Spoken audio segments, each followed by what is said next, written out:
that, and these are rival gang members, the fact that he is reacting to actions taken by rival gang members go to prove one of the elements or more than one of the elements of the crimes on our indictment.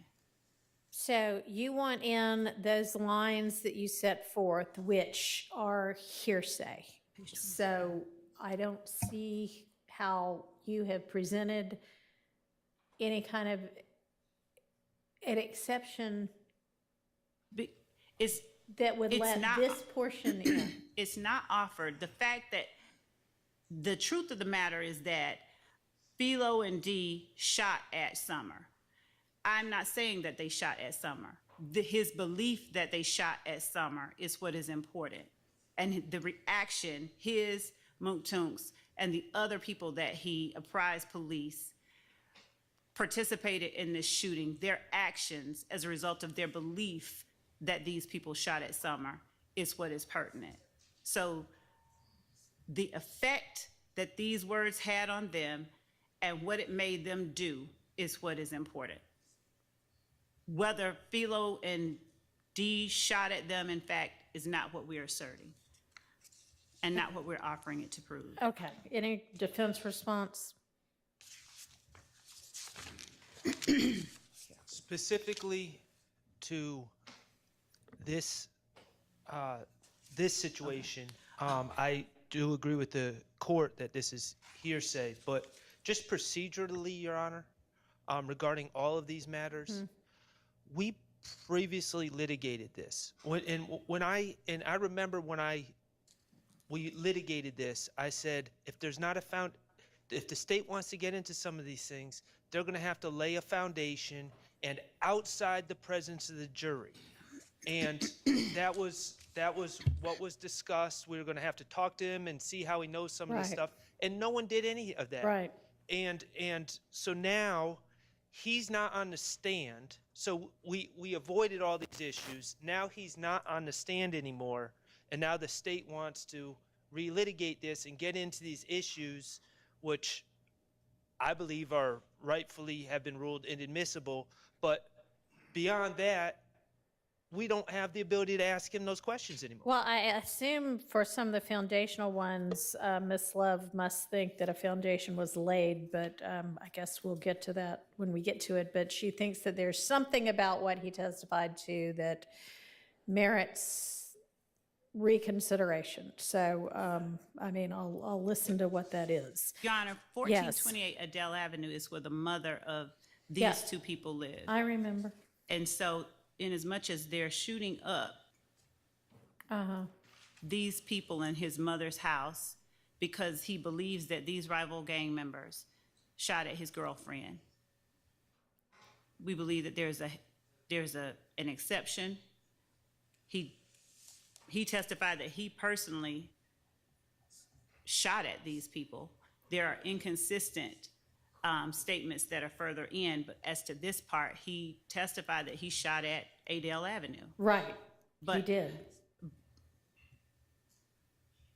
Because of what information he provided to the police at the time that he interviewed with them in August, and because of what information we have from witnesses regarding the fact that there are more than there's other people on scene shooting that he's not wanting to say, and his not giving that information on the stand should allow us to not only put this information specifically about who was shooting at Summer in for its effect on him, but subsequent statements that he makes that are inconsistent with and contradicts what he testified about on the stand. So are you now offering this as a prior inconsistent statement, or are you offering it as not hearsay, or what? I don't believe it's hearsay. I do believe that it is a prior inconsistent statement. What he told the police, as it was pointed out so many times while I confronted him with the facts, he said he didn't remember what he told them. He told them he lied. All of that makes what he told the police a prior inconsistent statement. So all of those apply. I believe that these statements also contradict some of what he testified about on the stand. All right, I'm not going to reconsider my ruling on that first one. All right, this next one that's page 55, what is it that you want in on that? And why? I'm, again, just a little confused about what it is that you think has changed. You mean page 48? The next one you have is number 6, page 55, line 17 to page 57, line 7. Okay. I'm looking at the I'm looking at bottom it, of Judge. first page of the document that you provided. I have it, Judge. Page.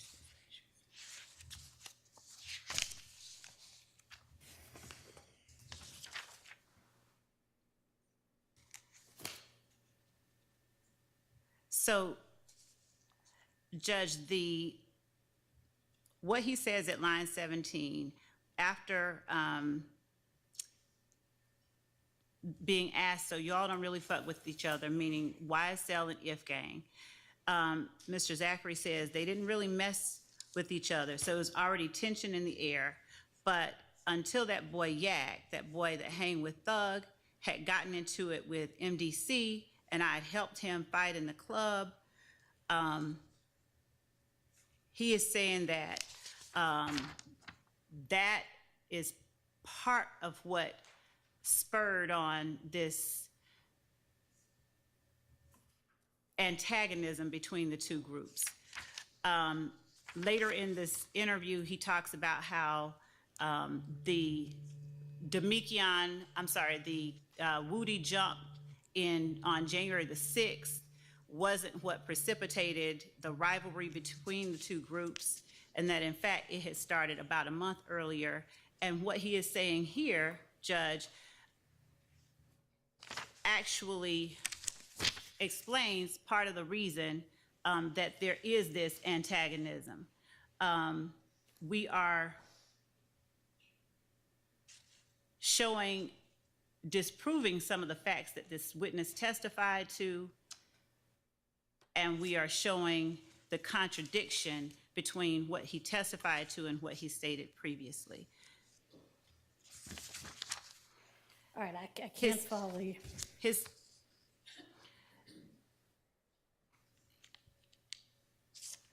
And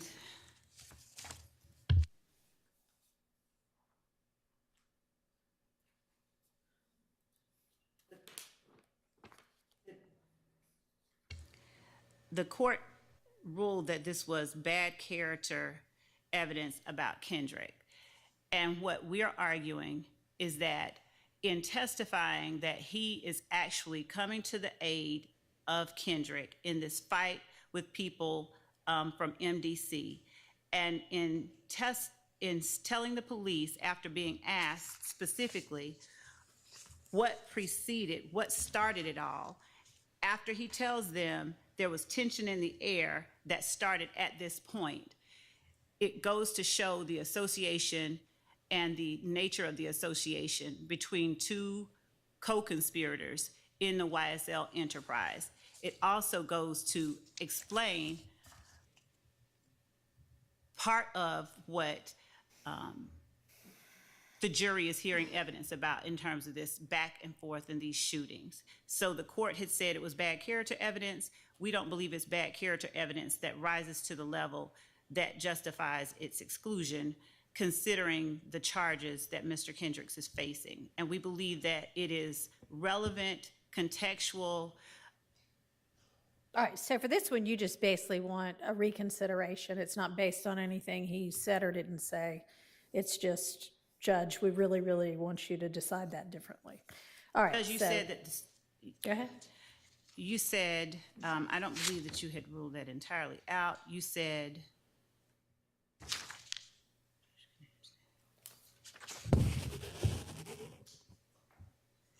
that you conditioned that the state could point out that Zachary defends Kendrick but didn't want it line by line. And I believe that line by line is important when looking at the entirety of what he's saying. He's talking about a rival gang member and how Well, he's actually, according to him, not talking about a rival gang member. He asks, they're not, he basically says, no, they're not really a gang, they're just themselves. No, Okay. Judge, Yes. he says right after that, talking about All right, I'm not reconsidering. My ruling stays the same on that one. All right, this one about the next one that you label number 11, I assume it's the 3 sentences in red that you think now should come in, is that right? Yes, Judge. Okay, and what has changed such that you think that should now come in? Carefully reviewing and listening to what he says in the interview and reviewing it based on what was argued in the hearing. Specifically,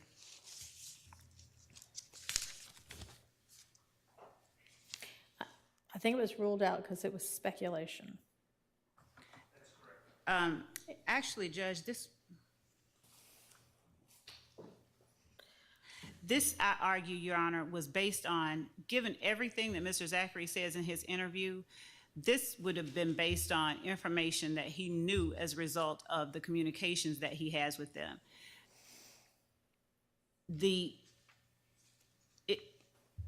It's not, I don't think that it's speculation. I also think that it directly contradicts what he told the jury. I think it is a prior inconsistent statement. And given what he tried to present to the jury in the form of his testimony, I believe that it's admissible for those reasons. All right, if you're going to say it directly contradicts what he told the jury, I mean, he testified for several days, I think, as well. So what specifically? He said he lied to the police. He said that he was asked on cross-examination, I believe, about his belief with respect to who killed Donovan Thomas. Mm-hmm. He also talked in the interview about his interactions with all of the people that he said talked to him about the murder. And the fact that he specifically talked to Shannon, Yak, and later, after they got back from Miami, Nard, about the murder, and specifically, he tells the police that he asks, or that Mr. Williams, he keeps trying to say that at one point, Mr. Williams, he was just trying to get out of trouble, but in the interview, he is continually trying to keep Mr. Williams himself from being in trouble. All of this, I think, he has a foundation, he has a basis for the knowledge that, and he keeps talking about the fact that when they go out with guns, for instance, when Woody got jumped in January, everyone ran out with guns. They were saying, let's make the money. At a later point, he makes a similar statement. So the actions of the people that he interacts with, his co-conspirators, are what let him know and what specifically inform him as to motivations, what he is able to observe. He talks about that. Well, you did not establish through his testimony that he has a basis for knowing that they wanted to do it themselves to get a name. So I'm not going to change my ruling on that. Your Honor, if his testimony, his entire testimony was that I lied, I'm not reconsidering. I mean, I have reconsidered and I'm not changing my mind. Let's move on to number 13.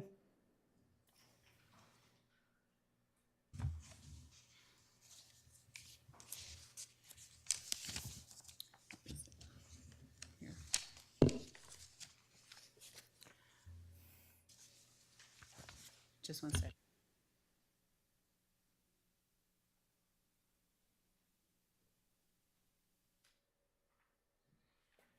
Judge, this is actually him specifically talking about Nard telling him that Woody was going to fold. This is classic co-conspirator statements. Also, the court said we needed to establish that Zachary knows the why, and reading specifically what he said, he's going to tell on us. He asks what, and Nard says about the nut situation, and him telling him that he believes that Woody won't fold. He doesn't just say that's why Thug stopped messing with him because he thought he was going to fold. He says that Thug didn't know afterwards, and he also says that he specifically says that Thug asked why did they do it, and once they were made aware, Thug was made aware that allegedly Nut had said whoop and given the green light, he was seemingly okay with it. We believe that the interview itself gives context as to how he was able to speak on why and what he observed with respect to Jeffrey Williams and Kenneth Copeland. According to the state notes, or maybe the court's notes, what is all this previously ruled inadmissible and the state's seeking to admit it, or is there a part of this that was, because there's no color coding. I just want to make sure I'm on the same page. Unfortunately, I don't have a whole lot in the way of notes. Well,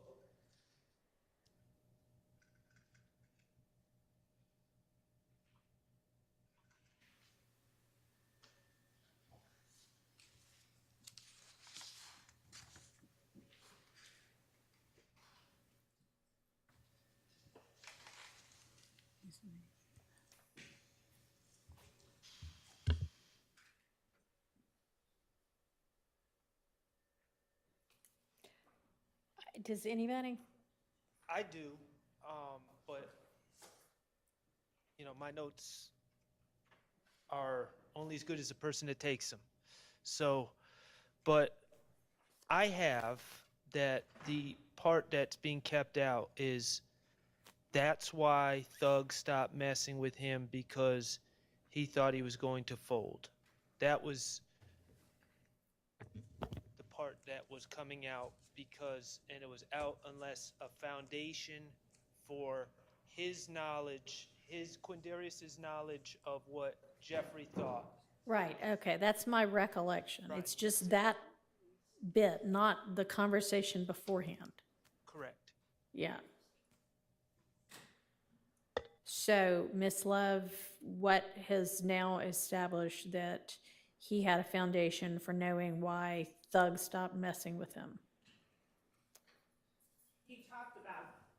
He talked about the number of times that he was at Defendant Williams' condo, the amount of time he spent around him.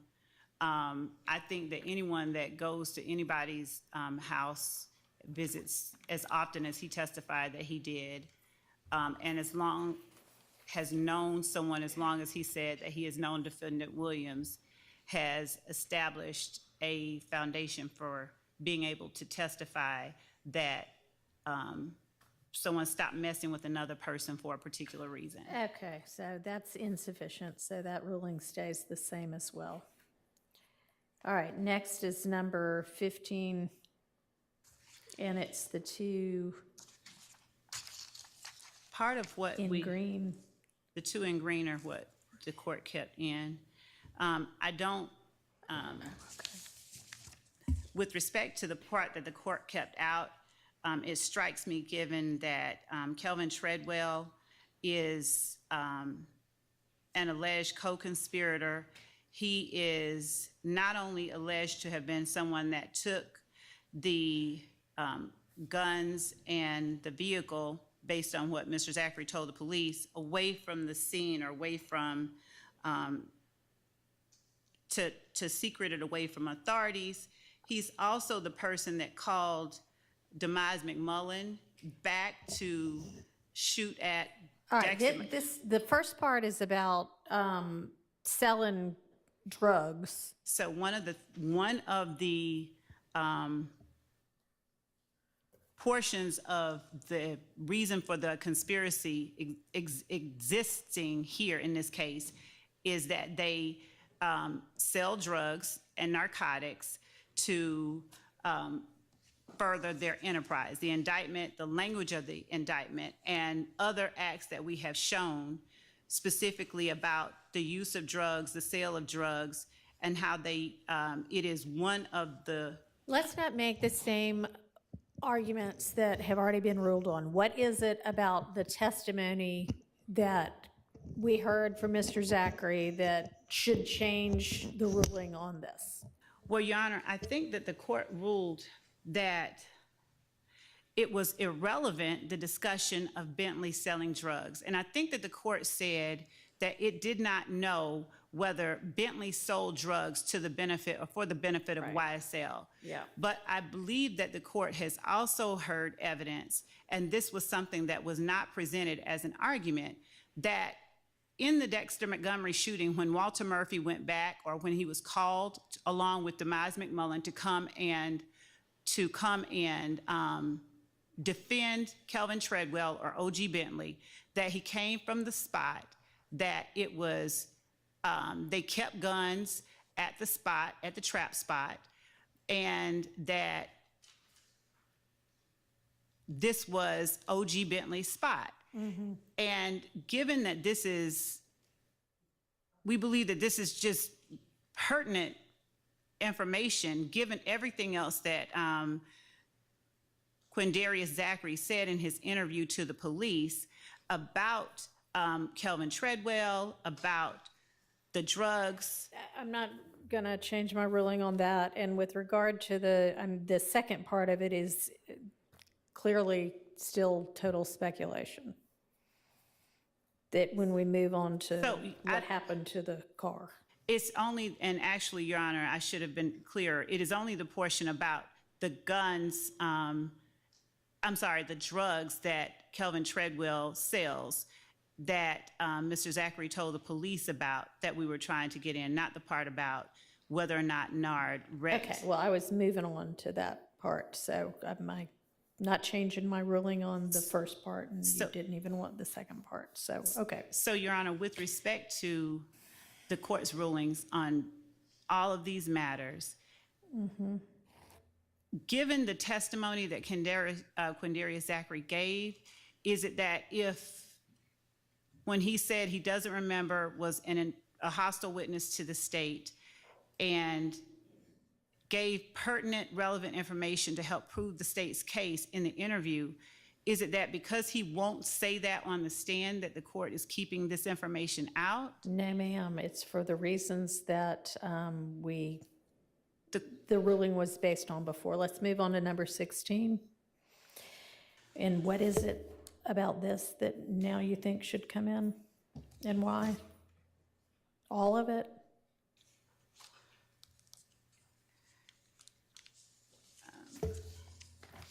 I don't, number 16, I think that the court kept out, he's his role manager. Okay. So with respect to that, those first 1, 2, 3, 4, 5 lines, keeping, the court only said that you wanted us to bring this up with you before we get into it.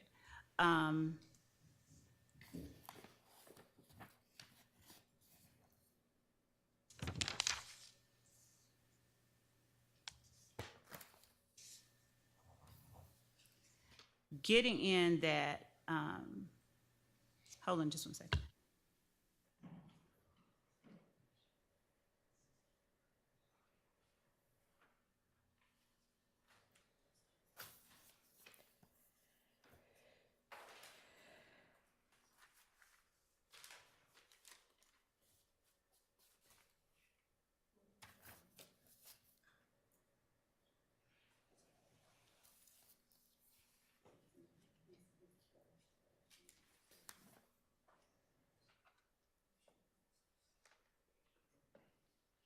Judge, I want to make sure that I'm clear. The fact that Treadwell was Thug's road manager, that's not part of what the court took out, correct?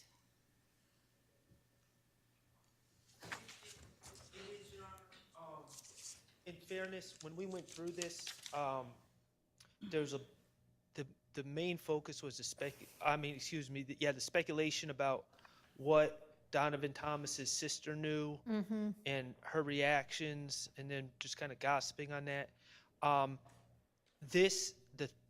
He's Thug's road manager is in the transcript, line 85, page 85, line 22. It's just not it has it as unintelligible. So, in fairness, that particular part wasn't kept out, I don't think, for the same reasons as everything else in this passage. However, I will say, going off my recollection, I believe that Given that the way that the court has ruled on the rest of them, I'm not even going to take time up arguing about any sentence other than that one in this group. Okay, and didn't he admit that anyway? Not to my recollection, he did not. Did you ask him about it? I think unless it was necessary that I continue doing what the court asked me to shorten, which was confront him with every single line in his interview, that his saying he didn't know, he lied, he's high every time the state asked him a question, and the court found at the time he was testifying that we had gotten out enough to play the entire interview. I believe that that situation hasn't changed. So I believe that this is information that contradicts and is a prior inconsistent statement to his trial testimony. Well, he, much like Mr. Copeland said, some of it was true. So on cross-examination, we had originally said, okay, this is out. On cross-examination, and since this hearing, defense has continually asserted and made efforts to show that Kenneth Copeland was the person that, in fact, did this murder, I believe. They even went so far as to ask Mr. Zachary about his belief as it relates to Kenneth Copeland in committing the murder. We think that given the doors that have been opened since this hearing and through Mr. Zachary's testimony, that Mr. Zachary's statements and what police believed and how and why police believe what they did are relevant and pertinent in this trial, that the pertinent information that the jury should be entitled to hear. Your Honor, this line, my understanding Of the investigation. The one that you number 20. So, Your Honor, as it relates to Antrevia Smith and who shot up her house, Yeah, it was hearsay before. we're not asserting that Quindarius Zachary says they say Kel and them is, we're not asserting that Kel and them shot up the house. We actually believe that Kelvin Watts was We actually believe that Kelvin Watts was in the house. So in as much as hearsay is statements out of court that are asserted for the truth of the matter being asserted, this isn't, we're not offering it for the truth of what Quindarius Zachary says. He's trying, we believe, to take attention away from YSL by saying Kel, the rival gang, shot at Antrevia's house. We have evidence that Quindarius Zachary and Antonio Sledge made a video threatening Kelvin Watts after and Trevia Smith gave that video to the police after her house was shot up. We have evidence that her back door was open, so there is circumstantial evidence from which the jury could infer that they were in fact there at the house. Given that we're not offering it for the truth of the matter asserted, and given the testimony that has come out, and given that Quindarius Zachary trying to protect members of YSL for something that the jury could reasonably infer that they actually did, we'd ask that the court allow us to put up that information in the interview. All right, that's still out. I'm not changing my mind on that.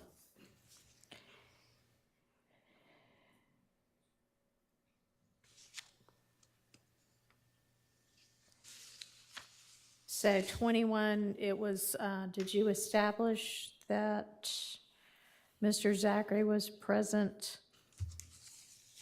Actually, Judge, what I think that we did not argue and the court did not have, was not made privy to, is the fact that Mr. Zachary said that they,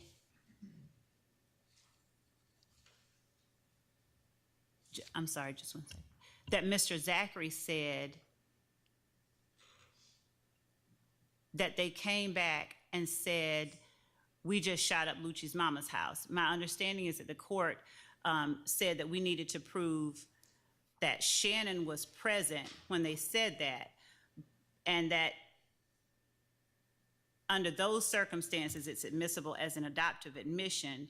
But given that Mr. Zachary also said that Kenneth Copeland said to the other two people that he told police committed this shooting, let's ride, that the three of them came back, and that they said, we just shot at Lucci's mama. All of this is co-conspirator hearsay that should be admissible against everyone in court.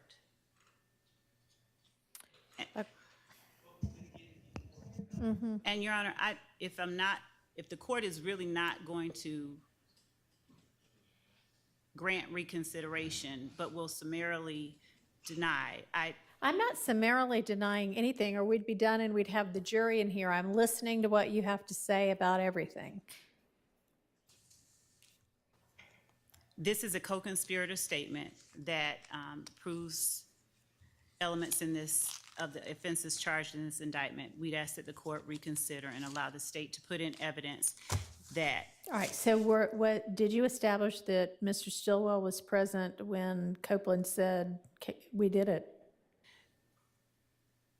I believe that circumstantially, the jury can infer based on what he actually says in the interview. Okay, so no, then that won't be changed either. And Your Honor, it's. Yes, ma'am. It's. You can argue circumstantially anything, but this statement, this part of the statement's not going to come in. Number 25, what's different now that should be reconsidered?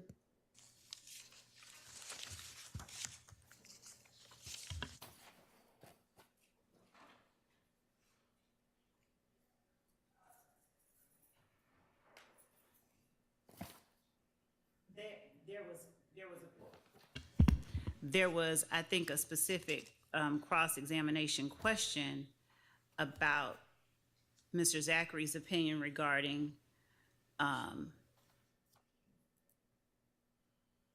who did this and why. And I think, again, given what information has come out before the jury, Mr. Zachary has shown himself willing and wanting to protect the people he gave previous statements about. And I believe that this information is inconsistent with what he testified to at trial and should be allowed as a prior inconsistent statement. Okay, but in terms of establishing a foundation that he had a basis to know that anybody did this because they wanted a name, that didn't get established, right? Your Honor, I don't.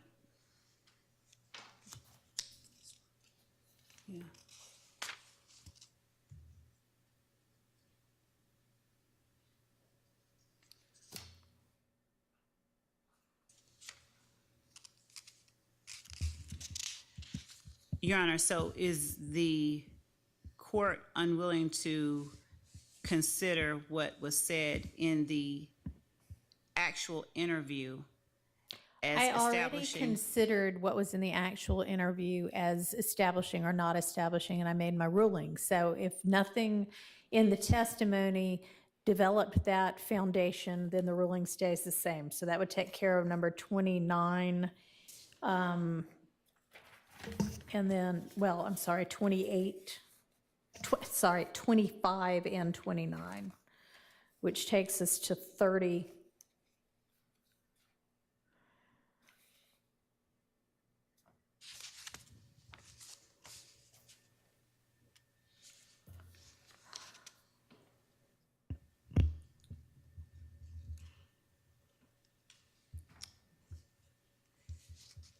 I don't recall hearing anything that, can you offer anything that should change the ruling on that? Considering he denied everything he told them previously, I don't believe I can.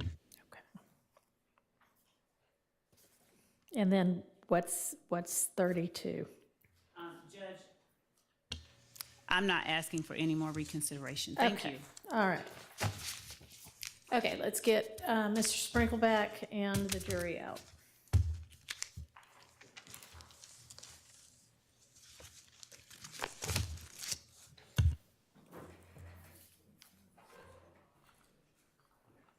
And Your Honor, also before the court does, I just want to make the court aware that we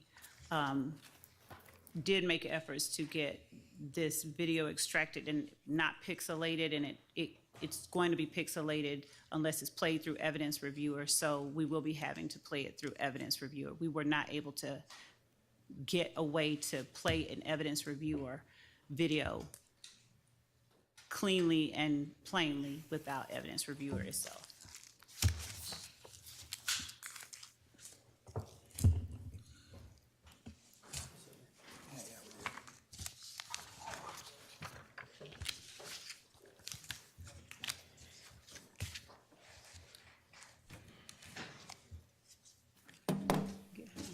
Thank you.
Thank you. All right, Mr. Chart, you had questions for Mr. Sprinkle? Yes. You can be seated. Thank you, Your Honor. Oh, Your Honor. Yes. Oh, yes, thank you.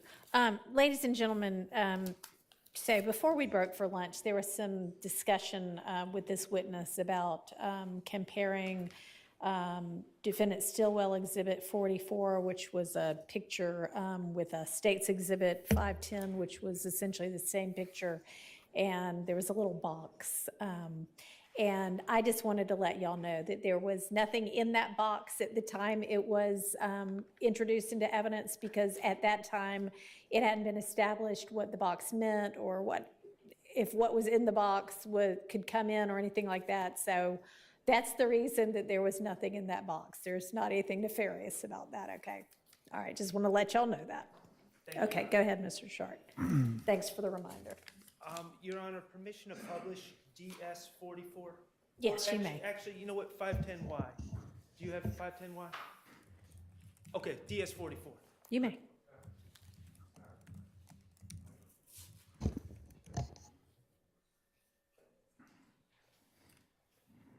Your Honor, may I approach? You may. Okay, Mr. Sprinkle, I am handing you State's Exhibit 510Y and Defense Exhibit DS 44. Okay. Okay, we can agree that that is the same picture? Yes, the photograph is the same. The stuff around the photograph, the frame and whatnot is different. Okay, and that photo is also on the screen, correct? Yes, the DS 44 is on the screen. That's correct. Okay. Now, I want to get this right as far as what your testimony is. You've been to the exterior of the Sky House, correct? Yeah, I've been outside the Sky House. As part of this investigation or another investigation? It was this investigation. Okay. You've never been inside the Sky House or inside the units? No, I've never been inside one of the units. Okay. Is your testimony that this is a picture of Shannon Stillwell in the Sky House or not? I believe that it is, though I've not been inside the Sky House. That was my recollection from everything I put together, that was him standing inside a condo at the Sky House that evening. But if you were to ask me, like, if I stood where he is standing in this picture, no. So I can't say with 100% certainty, no. Okay. Now, in State's 510 Yankee, I believe it is,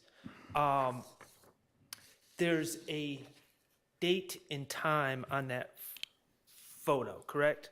On that exhibit? Yes. Okay, what is the date and time? January 10th, 2015 at 9:58 p.m. 2015 at 9:58 p.m. Okay. Now, that is the date where someone posted this photo with this caption on social media, correct? That's correct. That is not necessarily the time when this photo was taken. That's correct. In fact, do you know who took this photo? Well, there was somebody who told me they took the photo. I showed them this photo, and they told me they took it. Okay. It's written in my report, so if I'm wrong, please let me know, but I'm pretty sure I recall who told me that. Okay. And were you able to determine when this photo was taken? I can tell you, all I know is what the person told me. Okay.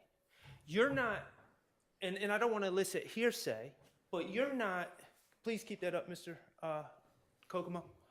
You're not telling the jury that this photo was taken on January 10th, 2015, are you? I don't know when the photo was taken. Okay. Well, you're familiar with the seasons here in Atlanta? I am. All right. Sunsets? Yes, that's correct. Okay, 9:58 p.m. on a January evening. You would agree that that photo does not depict what the Atlanta streets would look like at 9:58 p.m. on January 10th of 2015, does it? No, it'd be dark out. It would be dark out if that was in fact the time.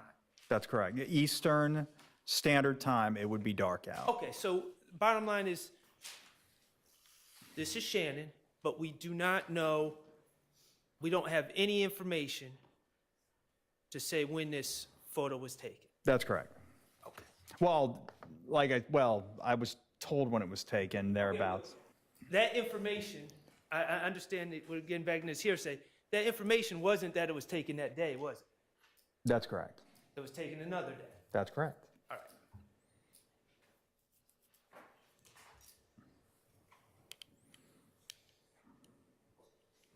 So this photo does not place Shannon Stillwell at the Sky House on January 10, 2015, does it?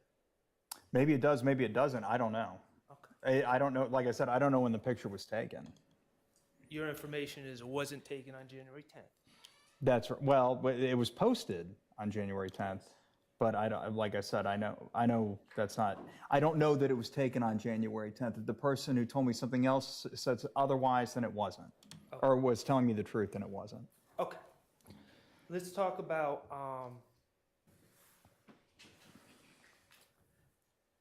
and you can take that down, Mr. Kokomo. You can take that. Thank you.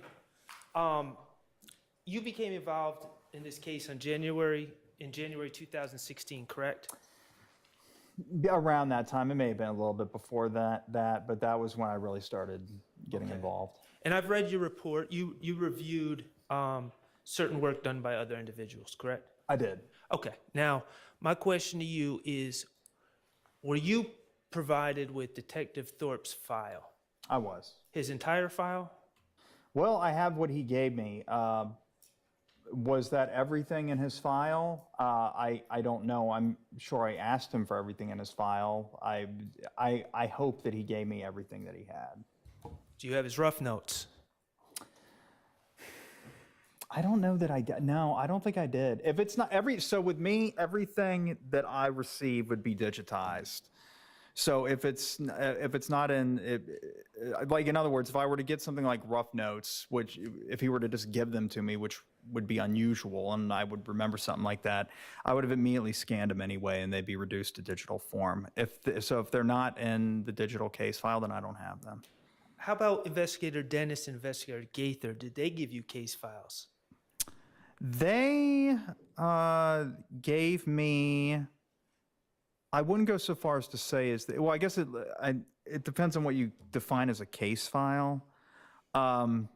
They gave me cell phone records that I asked for, various videos and cell phone data extractions. I remember meeting with Dennis in particular, at least, it would have been multiple times, but yeah, and just sitting at his computer and him just saving things like cell phone records and whatnot to like an external thumb drive. So when you ask me if they gave me case files, it'd be something like that. It would be like data that was pertinent, like cell phone records, that kind of thing. But as far as like a completed case file, I don't know if I received anything quite like that from them. Did they give you police reports that they authored? Yeah, I seem to remember they did. Did they ever indicate to you that some of their police reports were missing, that the Atlanta Police Department had lost them?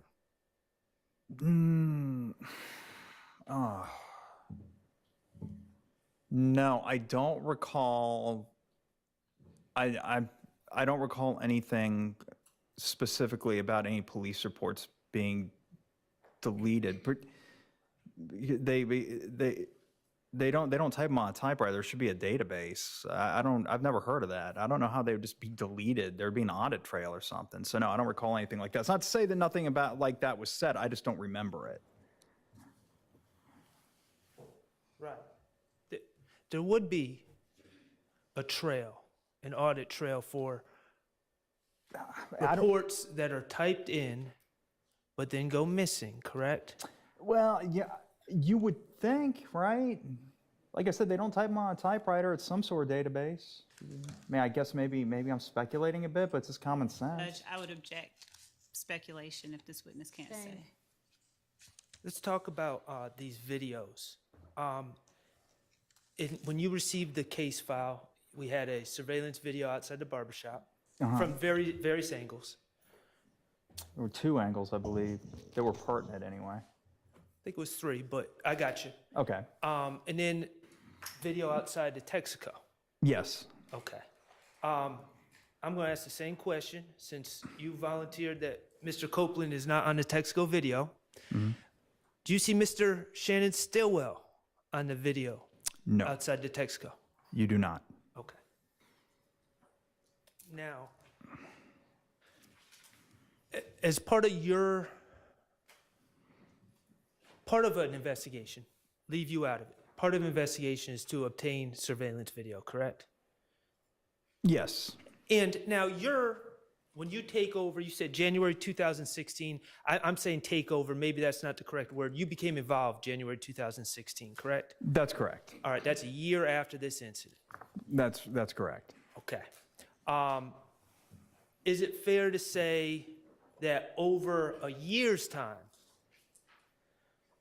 things can happen with surveillance video, the availability of surveillance video that would make it difficult for someone taking over a year later to uncover surveillance videos that had not been retrieved yet? Oh, yeah, absolutely. Surveillance videos they're just stored on computers, and eventually, but they don't have infinite storage, so there's a retention period that's oftentimes very short. It can be 48 hours to 2 weeks, but a year, I wouldn't think that you'd be able to get surveillance video after a year from anywhere, unless the people that maintain the video just like preserved it on their own without the prompting of the government. And in a situation like that, the expectation of obtaining pertinent surveillance video would be on the original investigators, not someone taking over a year later like yourself.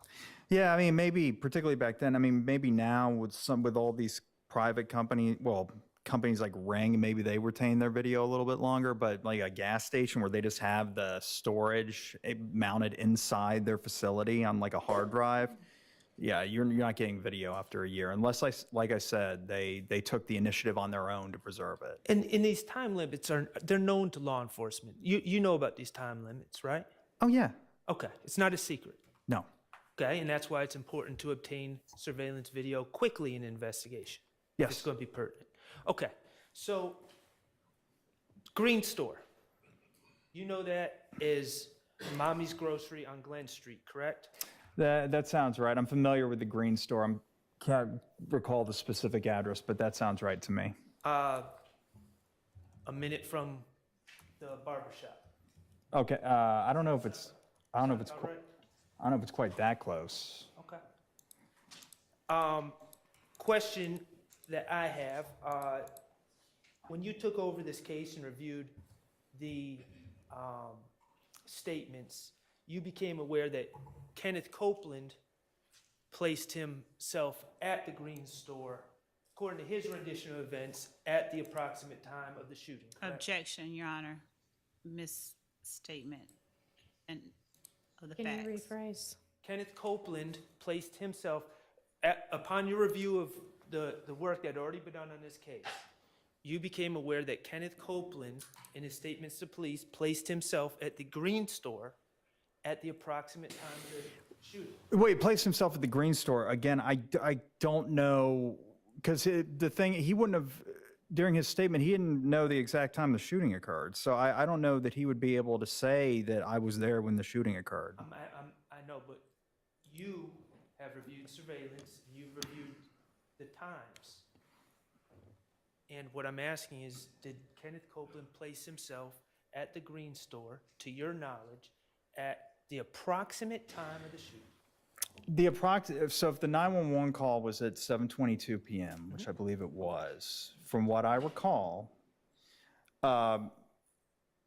Copeland's tower logs placed him, cell phone tower logs placed him in the area of the Green Store starting at about 7:26 p.m. Okay. So within 4 minutes of the shooting, he's claiming he's at the Green Store. I don't know if he claimed that. This is what I found in his cell phone records. I don't know if he was actually at the Green Store at that time. Did you not listen to his statements that he gave? I did. Including his June 10th statement. Okay. Let me just ask you this. But I just don't know if it was that specific where he said, at this time I was at the Green Store. This is based on my review of his cell phone records, trying to piece together his timeline outside of the interview. Okay.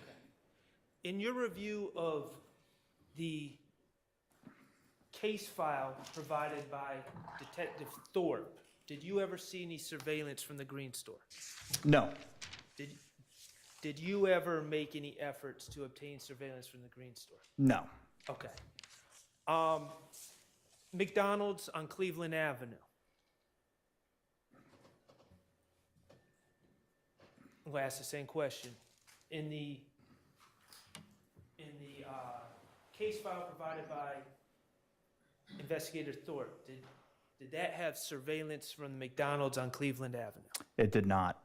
Okay, did his documentation ever document a reason why that wasn't included? I don't recall. I believe I just don't know.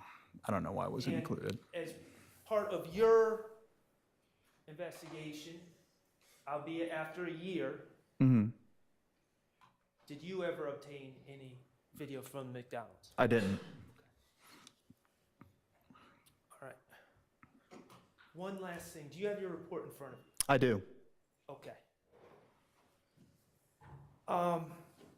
As part of your investigation, I think you testified. Well, let me ask you this. Your role with the DA's office, it seems since 2013, has kind of been a dual lawyer/investigator role, correct? Yes. Okay, you're not in standard courtrooms necessarily litigating cases. You're doing more investigations. I do the preliminary hearings on the murders, but yeah, for the most part, I'm just investigating cases. Okay.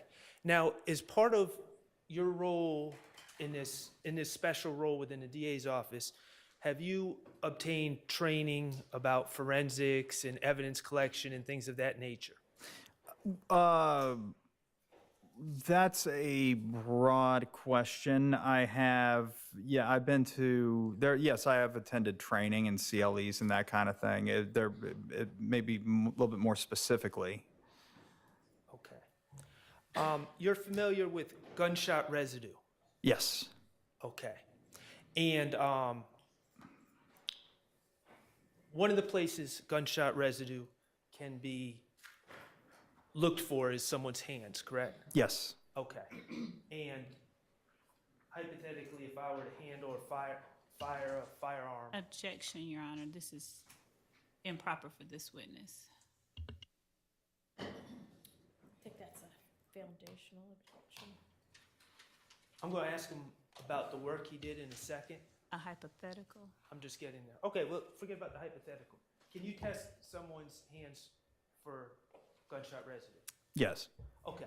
And the time window for testing someone's hands for gunshot residue is Objection, very Your Honor. limited, correct? I don't. Foundational. Objection, yes, there is a foundation objection. Thank you. Sustained. Do you, as part of your job, do you seek out search warrants to obtain evidence in criminal cases?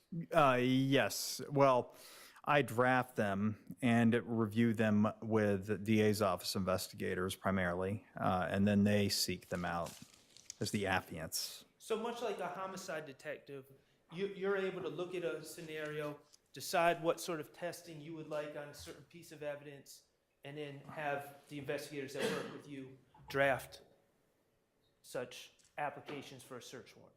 Yes. Okay? And certainly, as in this role where you're seeking evidence, you know about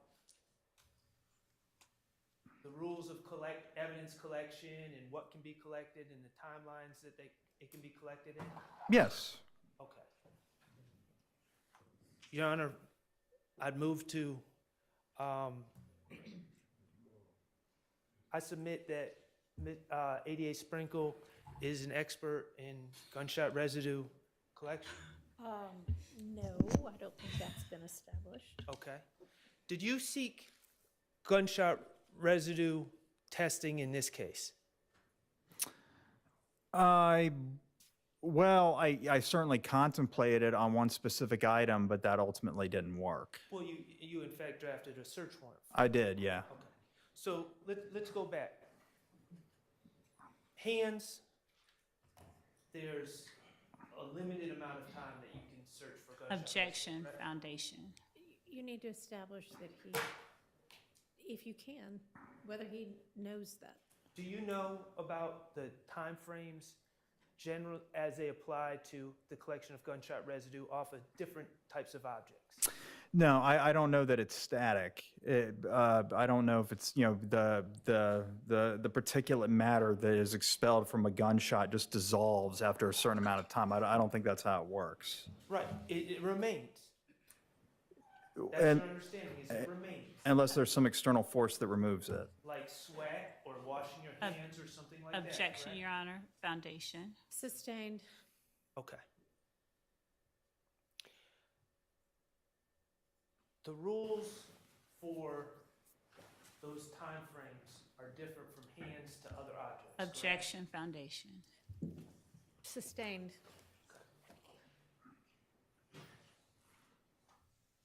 On May 9th, 2016, well, you were following up with Hertz Rental Car about the Infinity, correct?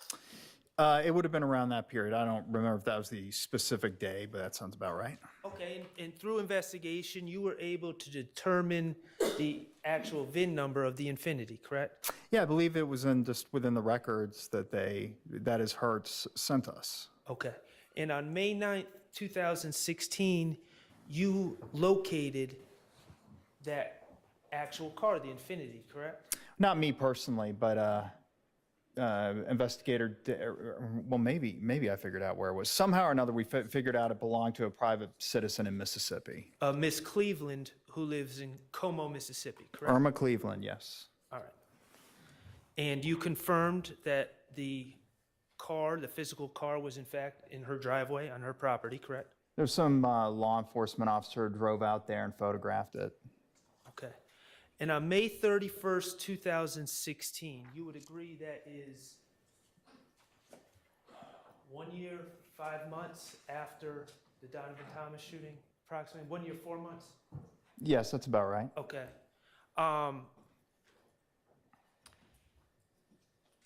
After finding this Infinity in Mississippi, you drafted a warrant, a search warrant for a search of the Infinity, correct? That's correct. And in fact, in that search warrant that you had drafted, you were looking for two things in particular, correct?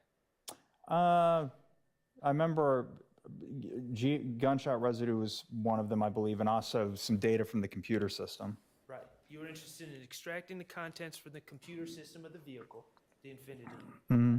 That's correct. And you were also interested in a search for gunshot residue from the inside of that Infinity, correct? That's correct. Okay.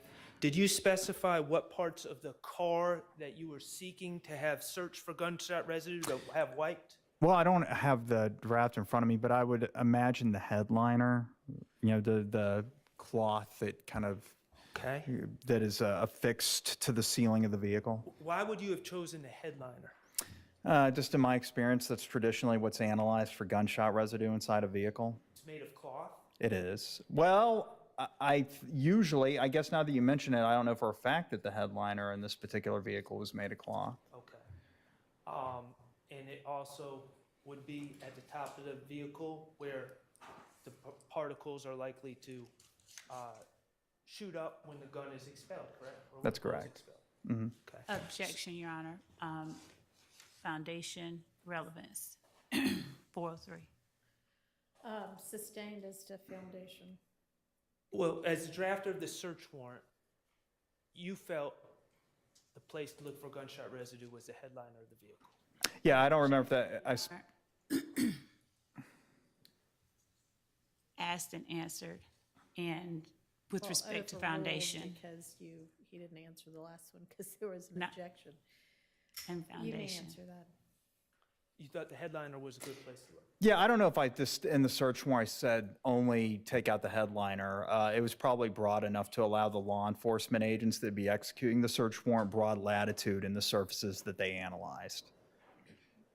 And you were interested in having this search for gunshot residue inside this vehicle done, even though 16 months had passed since January 10, 2015, correct? That's correct. All right. No further questions. Thank you. All right, are there any other defense counsel? Mr. Weinstein?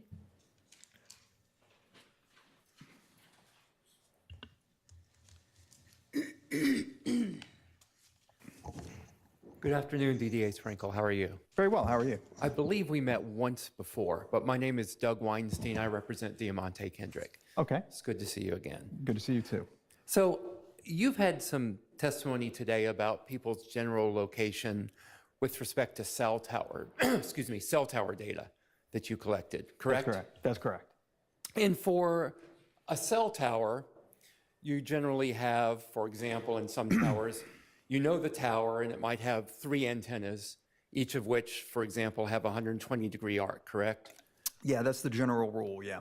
And so when you're locating people, when you testify to that, you're testifying about their general location because of the antenna that it's hitting, correct? That's correct. But you don't know the actual location of that cell phone, or even if it's within that 120-degree arc, do you?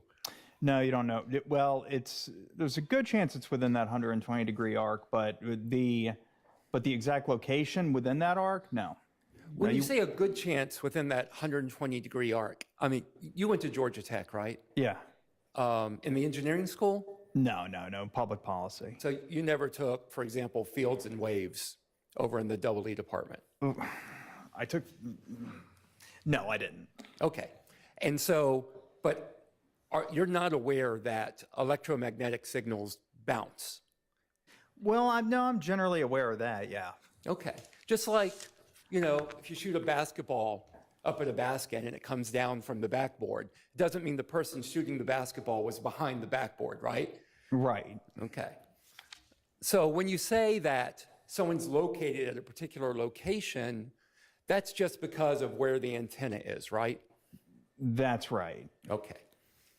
You also testified earlier, and stop me if I'm wrong, that you attempted to interview Mr. Copeland, correct?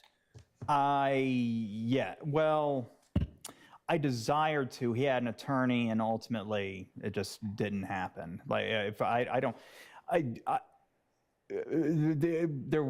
was no interest from that side in allowing for the interview. You desired to interview Mr. Copeland. Yes. You reached out through his attorney, correct?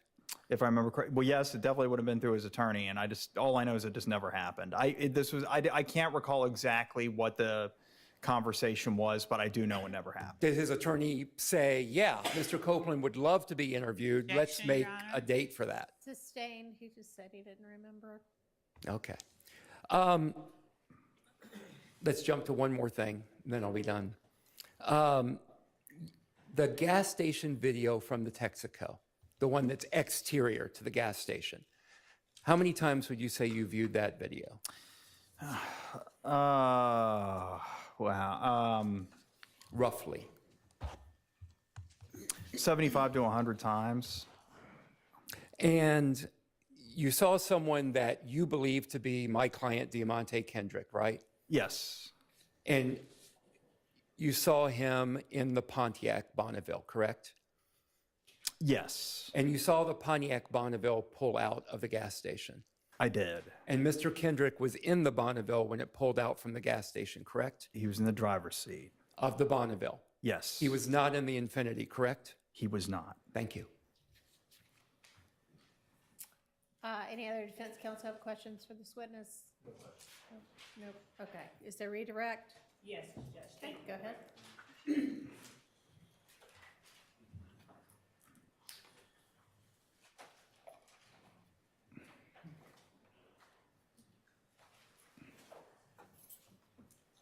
Good afternoon again.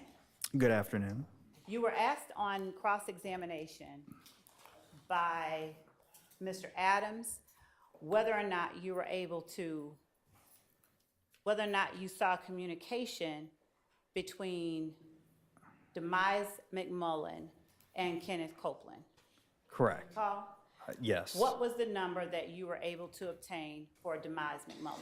So the number for Demise McMullen was 470-217-6080. And you were asked as well about efforts that you made to corroborate information that you were given during specific interviews. Do you recall? I do. I'm going to show you what has been marked as State's Exhibit 528 Yankee. And ask if you recognize 528 Yankee.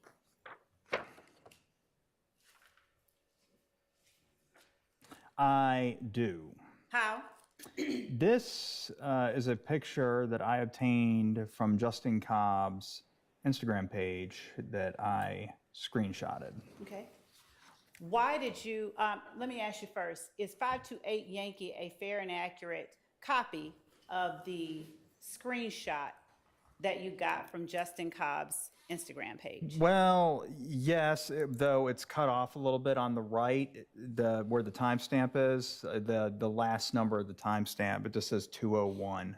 Okay. But I mean, I recognize it. It's otherwise fair and accurate. It's just cropped a little bit on the right-hand side. Your Honor, the state tender states 528 Yankee as evidence. I would actually object to it if it's not in the exact. If it's what?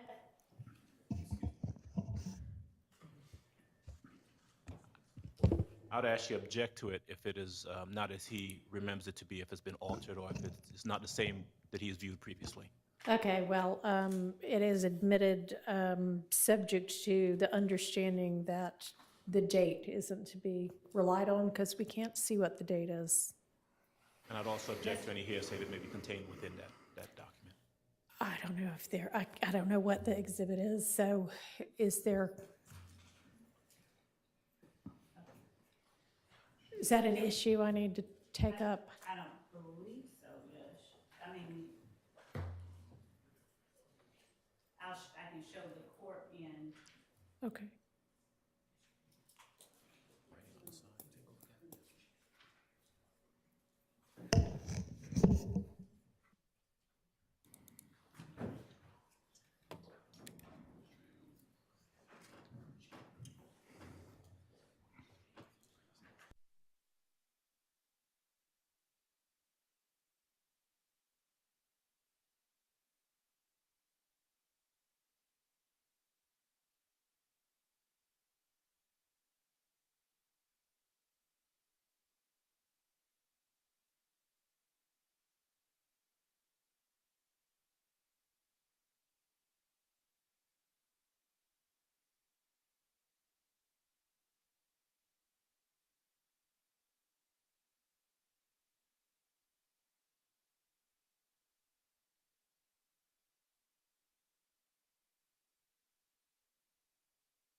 And Mr. Sprinkle, I'm going to show you the digital version of 528 Yankee and ask you, are you able to see the date on the digital version?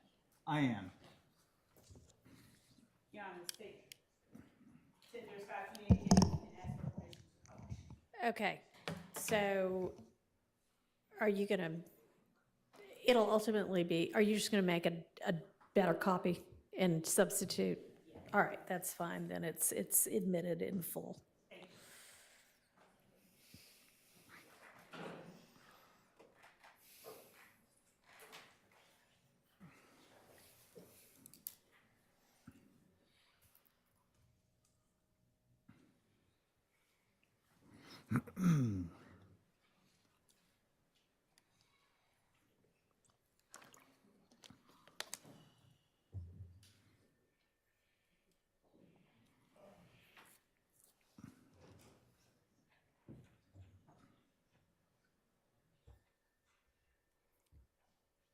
As we're pulling up 528 Yankee, would you tell the jury what significance you found in 528 Yankee towards your investigation? Well, there was a phone number posted it was a public post, and there was a phone number that was, there's a comment section to the right of the photograph, and there was a phone number posted by the account holder that appeared to be their own. Okay. And was the account holder Justin Cobb? Yes. What was the significance? I'm going to object to that as hearsay and ask it to be stricken. Which part? Part about who the number belongs to. Sustained. Okay. What did you do to determine whose account this was? Well, I looked at the photos that were posted in the account, I believe. And I mean, that would, for the traditionally that's what I would do with an Instagram page. It's just posted in public view. Okay. And what was it that made the number in this post significant to you? Well, I was looking for a number for Justin Cobb. And what led you to believe that this number was a correct number for Justin Cobb? Well, it was, there's probably more to it than just this, but it was posted in this Instagram comment, and Was it posted by the owner or user of the account? That would Yeah. fall speculation, I'd object. Yeah. If he has a basis to testify. Are you able to see and tell, looking at the posting itself, what name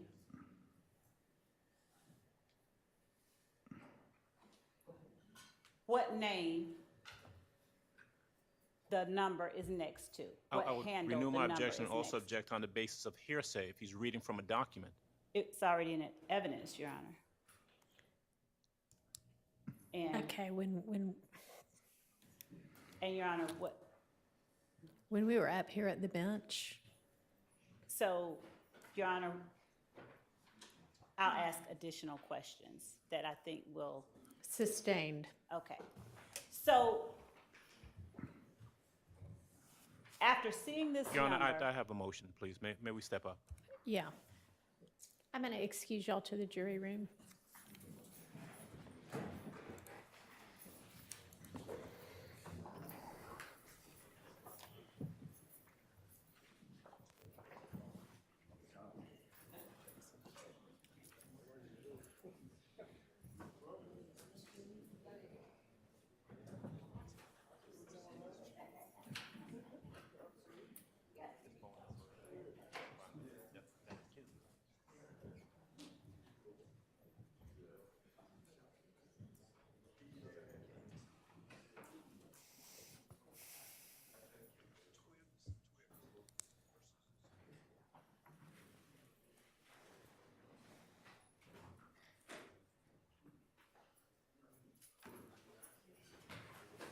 Your Honor, may we excuse the witness? Yeah, Mr. Smirker, you can go ahead and step outside for us. Thank you.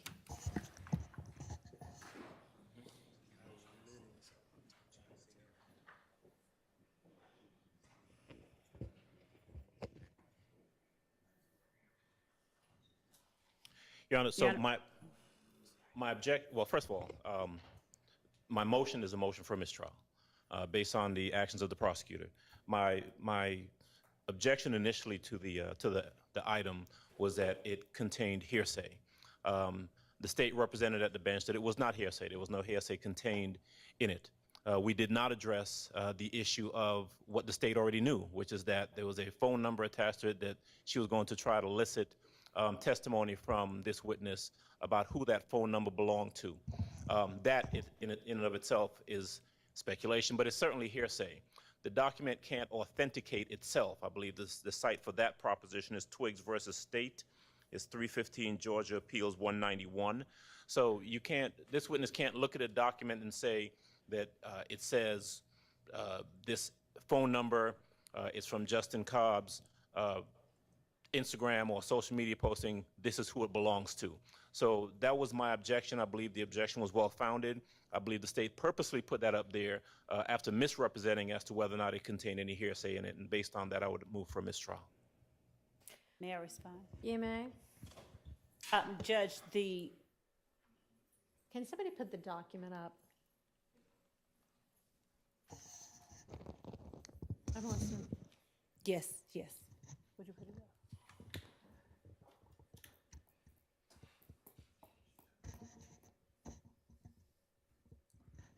First, the state objects to a mistrial. Second, Your Honor, what Mr. Adams indicated that he did not want on here were the comments with, where's the phone number? There it is. Yeah, Okay. the comments generally being all of the writing on the right side of the picture. Your Honor, And so I said to you, is any of it hearsay? Is any of it being offered for the truth? And you said, no. Your Honor, what I was asking the witness to do is to tell what was of significance to that number and what he did in terms of finding out and corroborating information that he obtained, because he obtained phone records. I don't intend that this evidence or this exhibit will prove or show that this is Justin Cobb's phone number. You're asking him that? And No, asking Your him Honor, to testify to that? I'm asking him, and I understand the court, I'm asking him you? what handle it's next to, and Your Honor, what he did after seeing what he saw on this social media That's not what you page. asked, though. You represented at the bench that none of this, that being the writing on the right side of the picture, which we're all squinting at because it's tiny on the piece of paper, and so I am relying upon you to actually be honest with the court and opposing counsel so that we can deal appropriately with the evidentiary issue. Was any of it being offered for the truth? And you said no. And then you turned around, and after it was admitted over the overruling of the hearsay objection, based on the representation that nothing was being offered for its truth, you drew the witness's attention to the phone number and tried to have the witness testify to whose phone number it was. If that is not offered for the truth, what is it? Your Honor, it What is it? explains what steps he next took. It wasn't that he sat there and took this phone number and said, okay, this is Justin Cobb's phone number. He went and sought records based on what he saw on this social media post. So it's not, this post can't prove anything, but I do expect that the witness will testify based on what he saw, regardless, because it's a legitimate. Why can't you just, at the bench, when you know that the reason you're offering it is for the phone number, and then to ask the witness other questions about what he did based on that phone number and seeing that phone number, say to everybody so that we know what we're dealing with, you know, it's this phone number, and then I'm going to ask him XYZ about the phone number, and then we'll know what we're dealing with. Because my understanding that what was being objected to was not the phone number, was the comments that was the words, Your Honor. And again, this piece of evidence does not prove anything, as anybody would be able to say. But when he saw this on Justin Cobb's page, or a picture of Justin Cobb next to what he believed to be Justin Cobb's handle, he sought additional information. The entire phone number with the comments. I'm sorry, what, Your Honor? I mean, that is included within what you're now calling comments, all of them just being.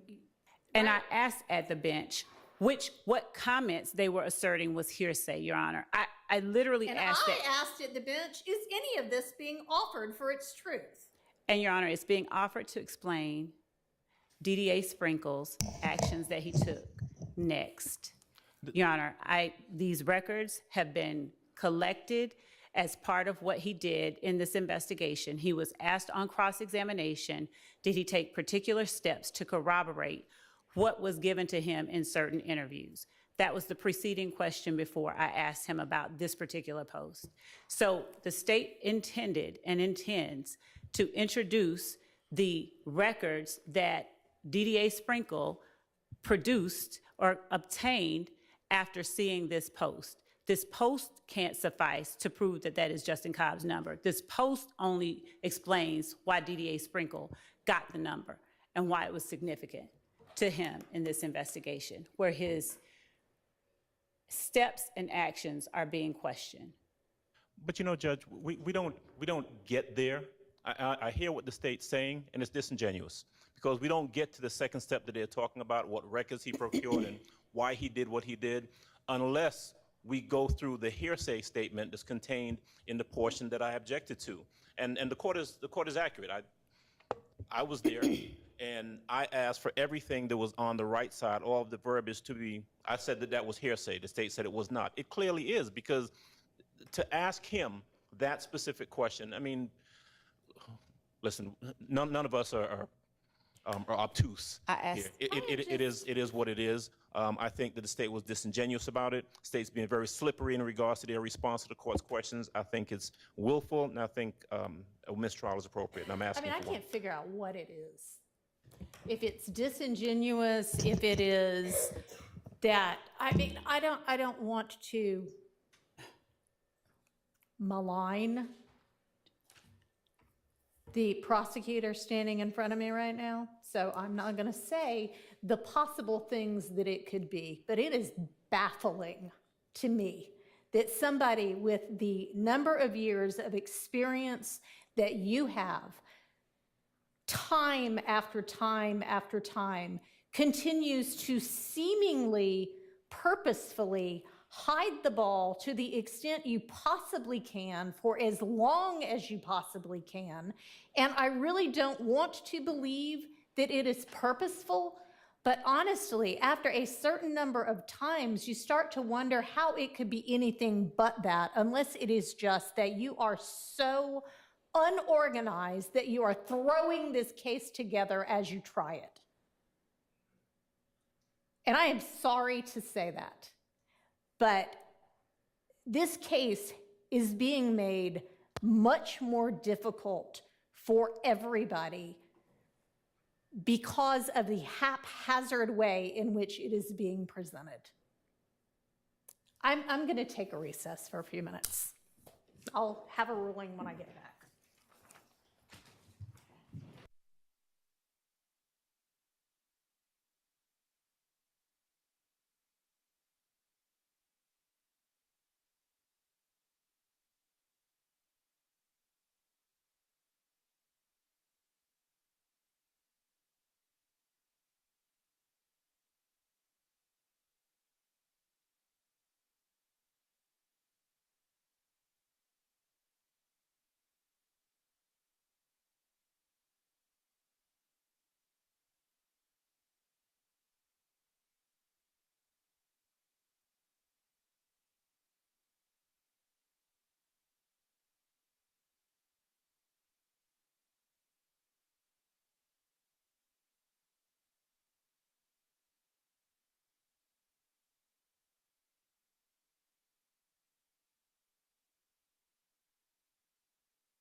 All right, I'm going to deny the motion for mistrial. It's not as if the state couldn't have gotten the testimony in an appropriate way anyway. It's not like the testimony itself is that big of a deal.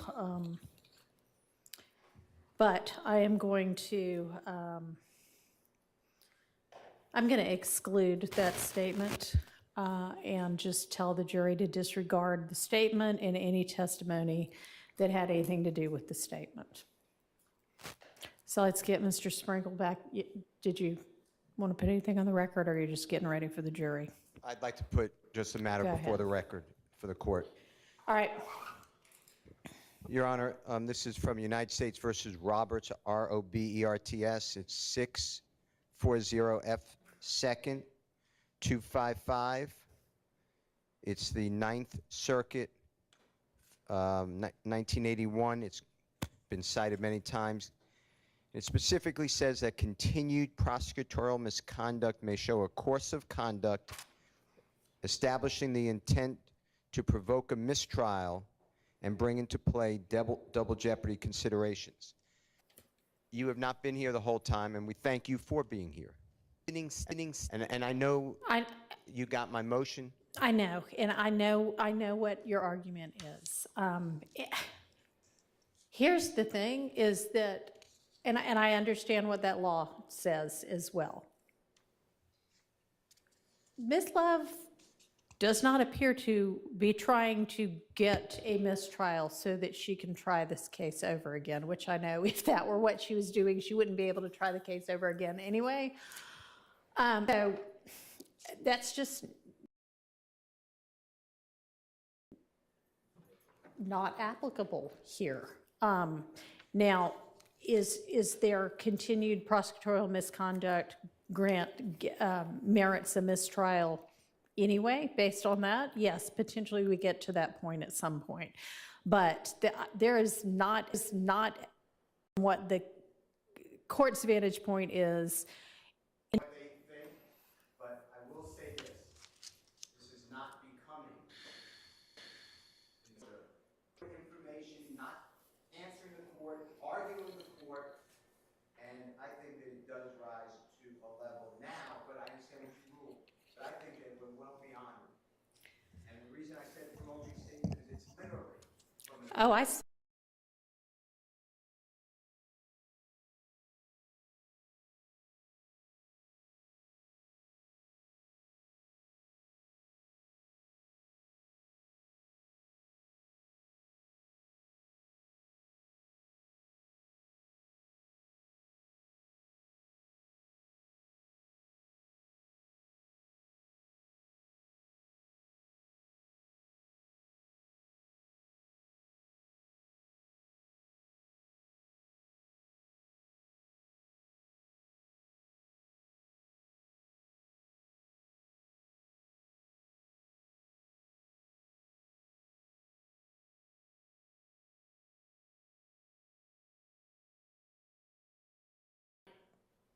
Frustration was apparent a few minutes ago. But I truly am struggling with whether all of this is purposeful or this is just really poor lawyering on the part of member states team. Either way, it's really unfortunate. If it's something other than poor lawyering, then it is more than unfortunate. But at this point, and we're going to just move on with that exhibit being excluded. I don't know if I can stress any more than I already have how much the state's lawyers need to make an effort to be upfront and forthright in the trial of this case. So let's get the witness back in. Your Honor, would you allow me to either renew my motion for mistrial or consider that my motion is renewed before the asking of the next question, please? Yes, it's renewed. Thank you. Yes.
Thank you.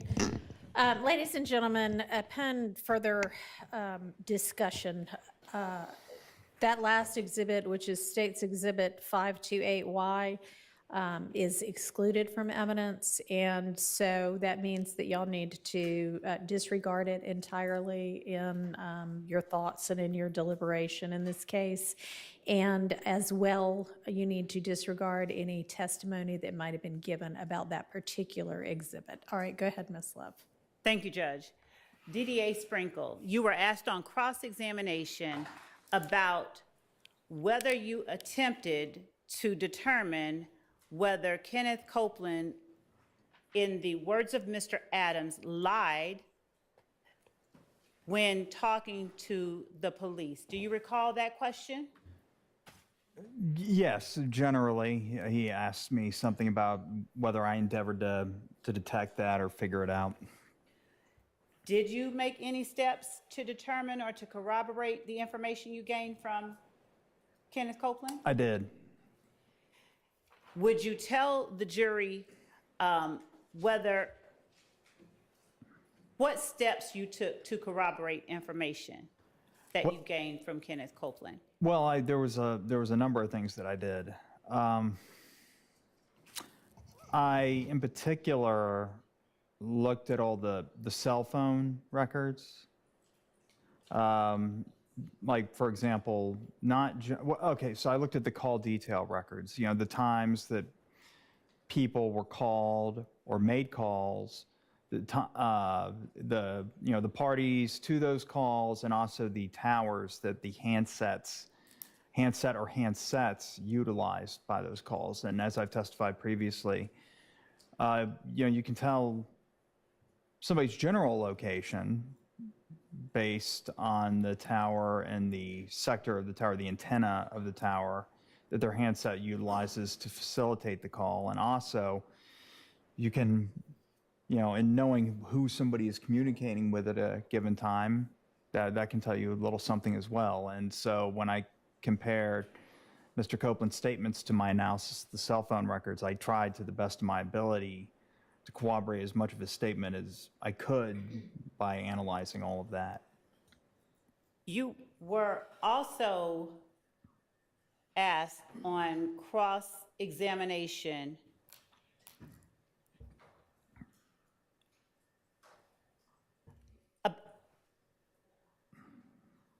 the power went out over here. Just keep going. On all of the screens. On what? I can't see any of the screens, so. They're black. The monitors themselves are out? Okay, well, do we need them right now?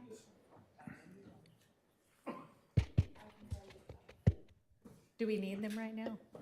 No, not at this precise moment, no. So, in terms of, is this one on? No.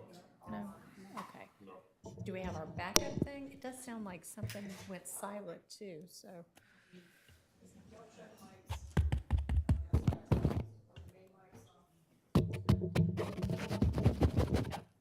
Just to be clear, Your Honor, it's not the monitors that have lost power, it's whatever's feeding the monitors. Okay. Well, we got the sound fixed, and so now we're gonna have issues with the video, the site.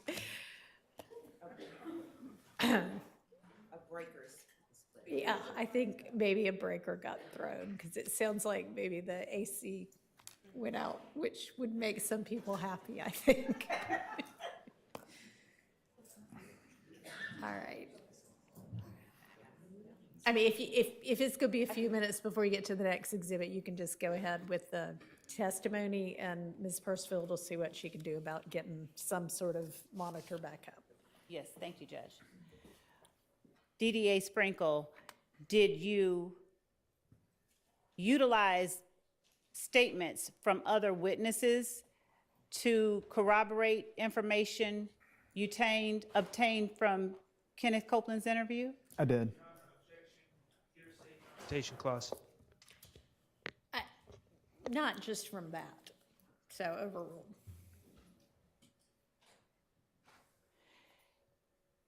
You were asked on cross-examination whether you obtained a wiretap for Defendant Williams' phone. Do you remember that? Yes. All right. As it relates to the Donovan Thomas murder, would it be something you would expect to be able to get a wiretap for a year and a half later? I'm going to object on the grounds of speculation. Overruled. As it relates to the Donovan Thomas murder? So wiretaps are for evidence of things that are going to be talked about in the future. I'm trying to think. I don't believe I've ever obtained a wiretap to investigate a crime that happened in the past, solely to investigate a crime that happened in the past. That's not to say you couldn't. I have heard of such things, but I've not personally done it, and I did not do it in this case. You were also asked on cross-examination about the photographs that depicted, or the social media postings that depicted Defendant Stillwell. Do you recall that? Yes. And did you testify that you obtained information about the photograph from a person you spoke to? Yes. Yes. Apart from what was just available in the public internet form, that being the website from which I obtained them. Yes, I did. I spoke with someone about the photograph. Okay.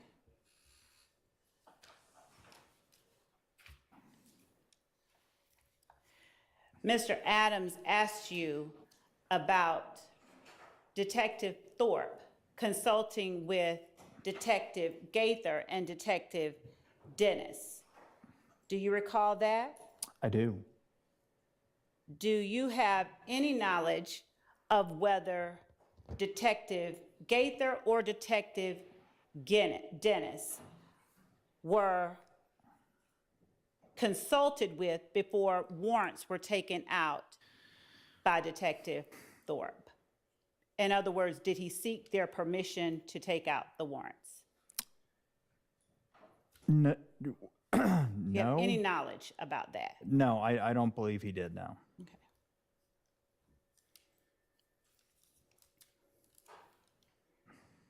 You were also asked on cross-examination by Mr. Adams about the dismissals and the NPGJ for certain people that warrants were initially taken out for the murder of Donovan Thomas. Do you remember that? I do.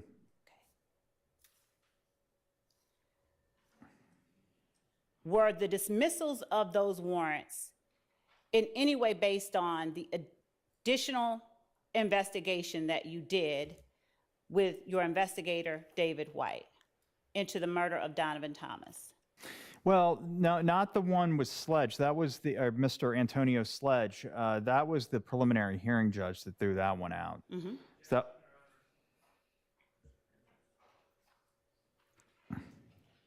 Did you, Hang on.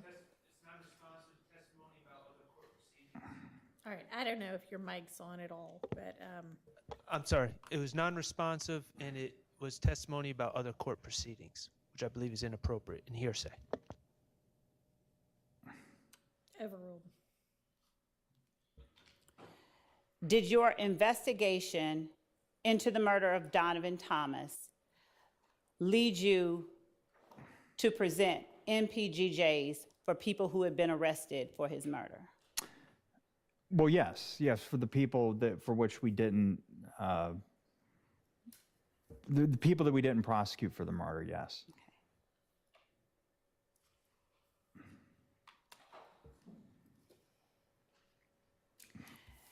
Mr. Adams asked you specifically about corroborating the information you gained from Kenneth Copeland's interview. And specifically, he asked you about phone calls with Demikia and Garlington. Do you remember that? Yes. Are you able to tell the jury what information Kenneth Copeland provided you that you were able to corroborate? Well,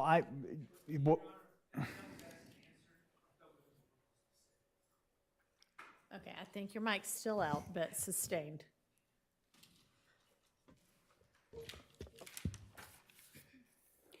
You were asked on cross-examination by Mr. Shart whether Kenneth Copeland said he was at the Green store at the time of the murder. Do you recall that? I do.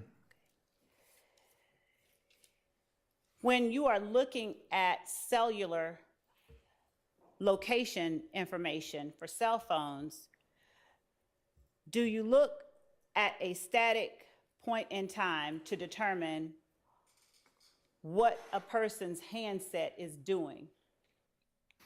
In other words, do you only look at the time of the incident in question, or is the time leading up to it and the time after it also relevant? Well, yes, the times before, during, and after the homicide, it can absolutely be relevant. Was there any point during your investigation where Kenneth Copeland said, "I was at the Green store at the time of Donovan Thomas's murder"? I don't remember that. I don't have every single thing that he said during his, particularly the 9-hour statement, committed to memory. But I don't recall him saying that, being even cognizant as to saying that he knew exactly where he was at the time that Donovan Thomas suffered his fatal gunshot wound. Okay. As it relates to what Kenneth Copeland did tell you about his whereabouts on the day of Donovan Thomas's murder, were you able to get information as it relates to any significant others in Kenneth Copeland's life about where he was on the day of the murder? Well, so to be clear, I never spoke with Kenneth Copeland, but from the statements that he provided, yes, I believe so. I definitely, because he would reference people that he knew, I sought to identify, for example, phone numbers for those people, because again, that would go to my corroborating his statement based on, among other things, his phone logs. Okay. When you testified on cross-examination that you were looking at big things for inconsistencies, what did you mean by that? Well, so, a big inconsistency would be, as I cited, if somebody were to say, for example, I witnessed a murder and there's a video of the vantage point that the person cited that they stood, and then I look at the video and there's nobody there, that would be a big inconsistency that I would seek to clear up, and indeed I did that here. That's what I meant by that. Something that's glaring, something that you're not able to, something for which there's not a reasonable explanation that can clear this up for you. You were also asked on cross-examination about who was in possession of the Infinity that was at the Texaco prior to the Donovan Thomas murder. Do you remember that? Yes. Why did you say, do you mean, or if you mean, actual possession? Do you recall responding Yes. regarding actual possession? Why did you say that? Well, the person that was actually like at the helm of the vehicle and had actual control of the vehicle, not the person that had some sort of legal right to the vehicle through a lease agreement or otherwise. Did you see anyone else's name on the rental records for the vehicle, the Infinity that was at the gas station up the street from where Donovan Thomas was gunned down? I don't know. I don't think so. Just Mr. Williams.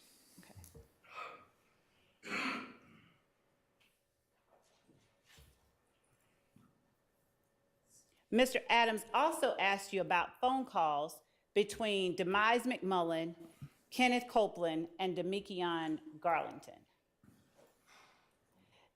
In your review of Kenneth Copeland's interviews, do you recall him ever giving a specific time that he was in the car, as in 1 a.m., 4 a.m., a specific time that he was in the car with Demise McMullen and Demekion Garlington? Well, it was afterward, but no, I don't recall the specific time, or if he cited a specific time. From what I remember, he would cite. Generally, he'd say, I think it was around 10:30 or something. That's not a quote at all, what I just said. But no, I don't recall him having like a regimented timeline, like at 1927 hours, we went to this location or anything like that. Okay.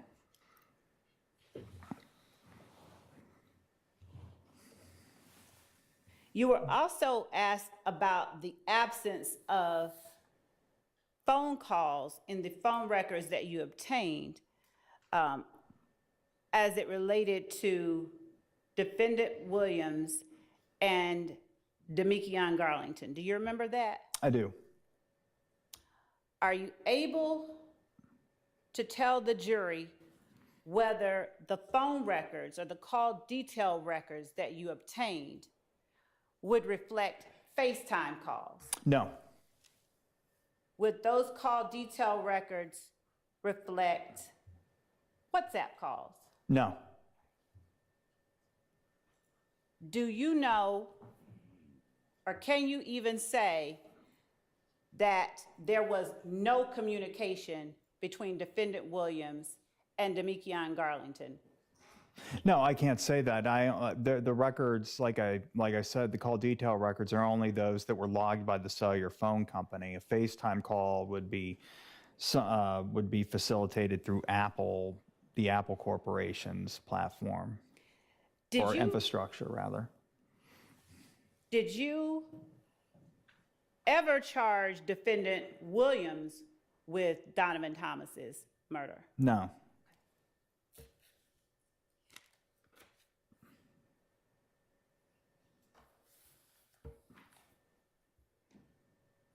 You were asked about the headliner in the Infinity, or obtaining gunshot residue from the Infinity that you found a year and a half later in a different state. Do you recall that? Yes.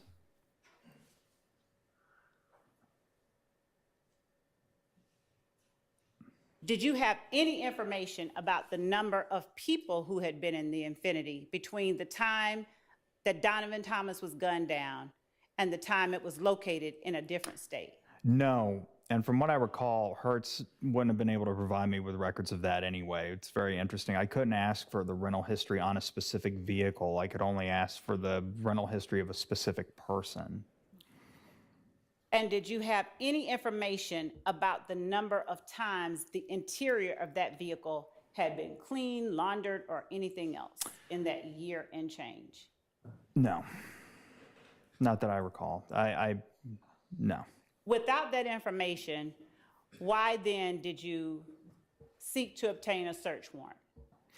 Well, I primarily wanted to obtain the data from the vehicles, the Infinity's infotainment system, you know, the system that you might hook your phone up to. I thought that if we were able to get a search warrant, we might as well also analyze the interior for gunshot residue. I mean, I was aware of what the probative value of that may or may not be, but I thought better to have it and not need it than the other way around. So that was the rationale there as to why I did that, or was contemplating that. That ultimately never happened. Mr. Adams also asked you about not getting cell site data for the phone number that you determined belonged to Demekion Garlington, or at least that you testified on cross was Demekion Garlington's phone number. Well, I don't know that I definitively figured out that that was Demekion Garlington's number, no. And what information could you get without having probable cause to obtain cell site location data? You can obtain the subscriber information. That is the information that the phone company has on file for the person that pays for the line, if they have that information on file. You know, the person that they would bill on a monthly basis, basically. And also the what are called call detail records. These are just, I mean, these are anybody who's had phone service, you know, and they've seen a bill and it has a list of your phone calls. Well, that's essentially what this is. It looks a little bit different when you get them pursuant to a legal process like this, but it's just a list of the incoming and outgoing calls and text messages, not iMessages, incidentally, not messages sent between iPhones, but text messages, SMS messages. And that's essentially it. Notably absent from records, call detail records, if you don't have a search warrant, in other words, there wasn't a finding of probable cause, is that tower location data that I've testified to. That is the general area where the handset was, the equipment to which the handset connected to facilitate the communication. Without a search warrant, you cannot get that. You can only get the dates and times of the calls and the numbers that were that were part of that call. And talking about the lack of calls in those records between Defendant Williams and Demekion Garlington, if two persons or two handsets are next to one another, do you generally expect to find phone calls between those two people if they're sitting, for instance, in the same vehicle? Well, it's not impossible to call somebody sitting in the same vehicle as you. So I don't know why somebody would call somebody that's sitting there. Maybe they can't find their phone. I call my phone, I can't find it. I mean, there could be any number of reasons. I can't speculate as to why you'd call somebody in your immediate spatial proximity.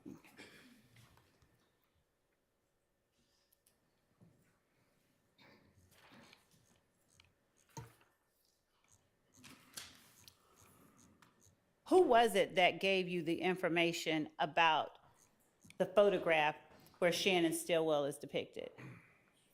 Quindary Zachary. And who was it that gave you the date or the approximate time or date that the photograph was taken? Quindary Zachary.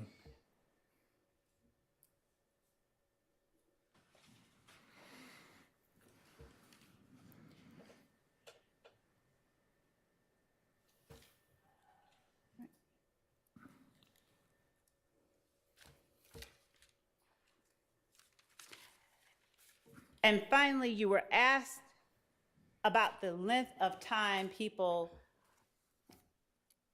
remained in jail after being arrested for Donovan Thomas's murder. Do you recall that?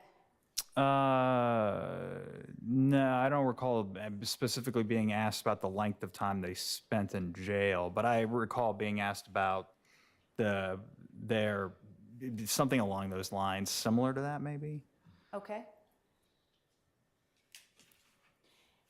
If a person is held on something other than the warrant for murder, would an MPGJ or a dismissal of the murder charges automatically allow them to be released? No.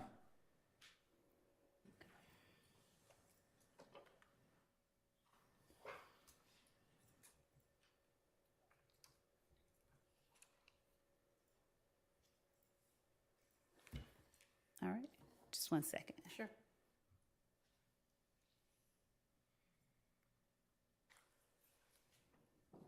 That's all that I have at this time. All right, is there any recross? All right.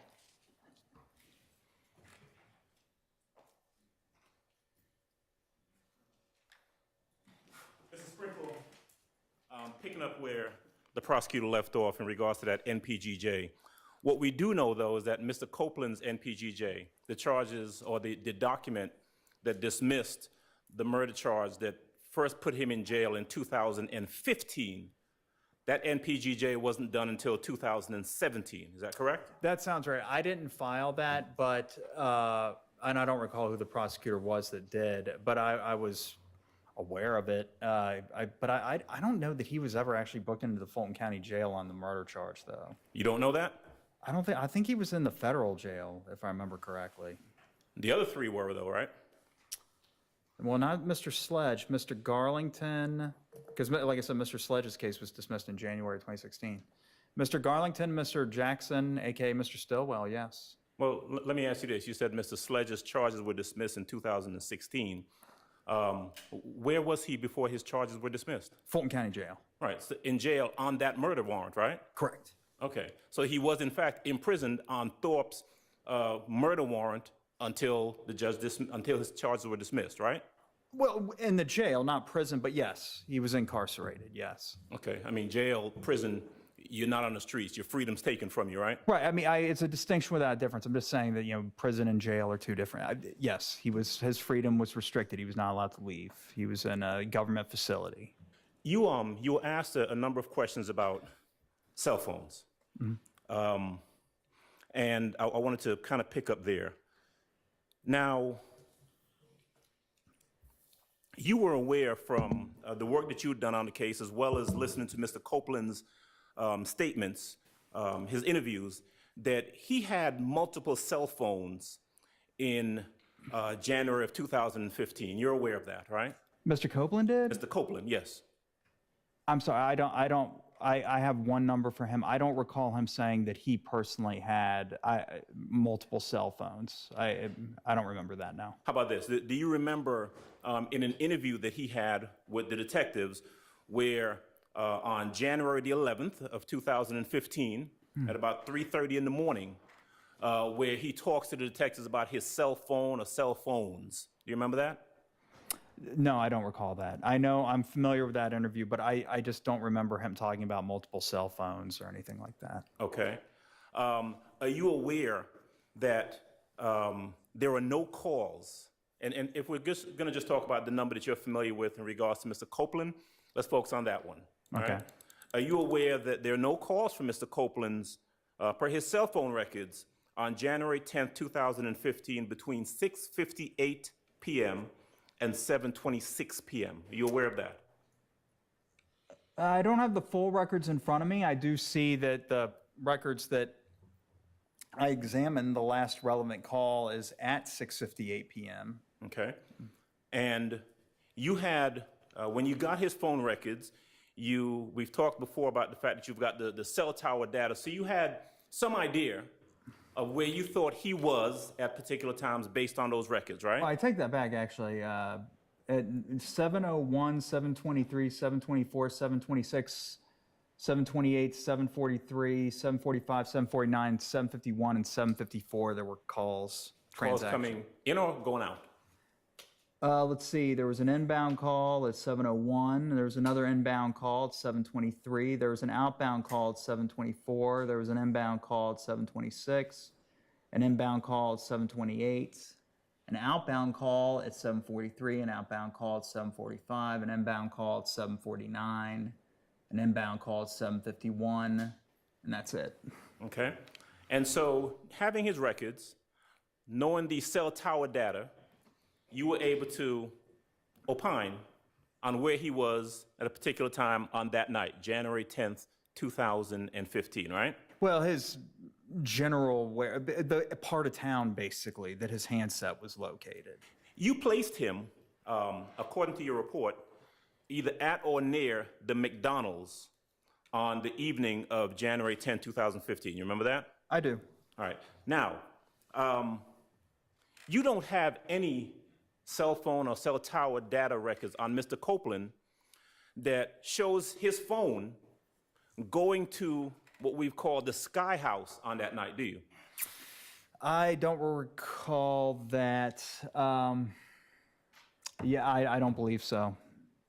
Nothing in your records that refreshes your recollection that you've got any of that. You don't have any of that to show that he went to the Sky House or his phone, the phone that you're saying is his, went to the Sky House on that night. True?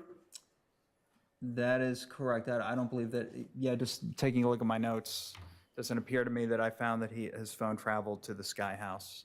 And one of the things that you were asked about these phone records, I think the prosecutor asked you, well, the phone records won't show you WhatsApp communications, right? That's correct. Asked whether or not the phone records would show you, or said that they would not show you FaceTime communications, right? Correct.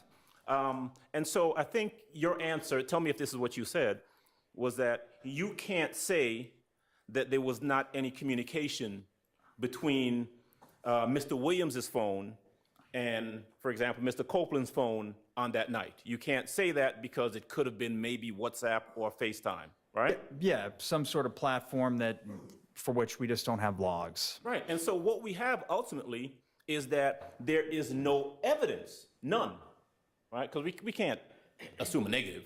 Mm-hmm. There is no evidence that there was any communication between those phones on that night, right? Correct.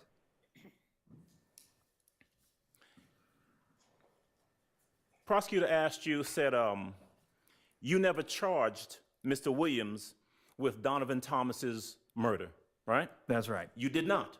That's correct. Because you had no evidence that he committed that murder, true? Well, yes, but I also can't charge people with crimes. I'm not a police officer and I'm not a grand jury. But I think I understood what the question was intended to elicit. And yes, that's correct. I didn't think that there was evidence to charge him. You, I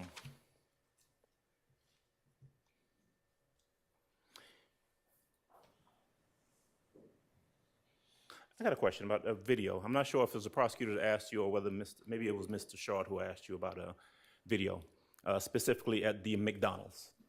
You didn't get any video from the McDonald's, right? I did not. Okay. Are you familiar with different recording systems where there's something recorded and it's kept for a certain period of time and then either recorded over or deleted? You familiar with that? Yes. Okay, I think we talked about that a little, or you talked about that a little while ago, right? Yeah, basically that there's only a finite amount of recording space, so eventually the recording has to start over again. Now, when we're talking about that, the recording starting over, you said before that some recording systems record for a certain period of time and then maybe a day, maybe a week, maybe 2 weeks, something like that. You remember that testimony? Yeah, depending on the size of the recording, the size in megabytes of the recording media. I mean, presumably they don't have them on tape anymore. Yeah, it would depend on that. Right. So if you've got, not hypothetically, but just based on your knowledge and your experience, right? Mm-hmm. A system that records every 2 weeks. It's not that you've got 2 weeks of recordings, then all of a sudden that goes away and it starts over, right? Isn't it just that you have one day and then a particular day is taken up by the following day as it starts and goes all the way through? Do you understand what I'm asking you? Yeah, I think I understand. It's a hard drive that the data is being written to. So, I mean, I don't know that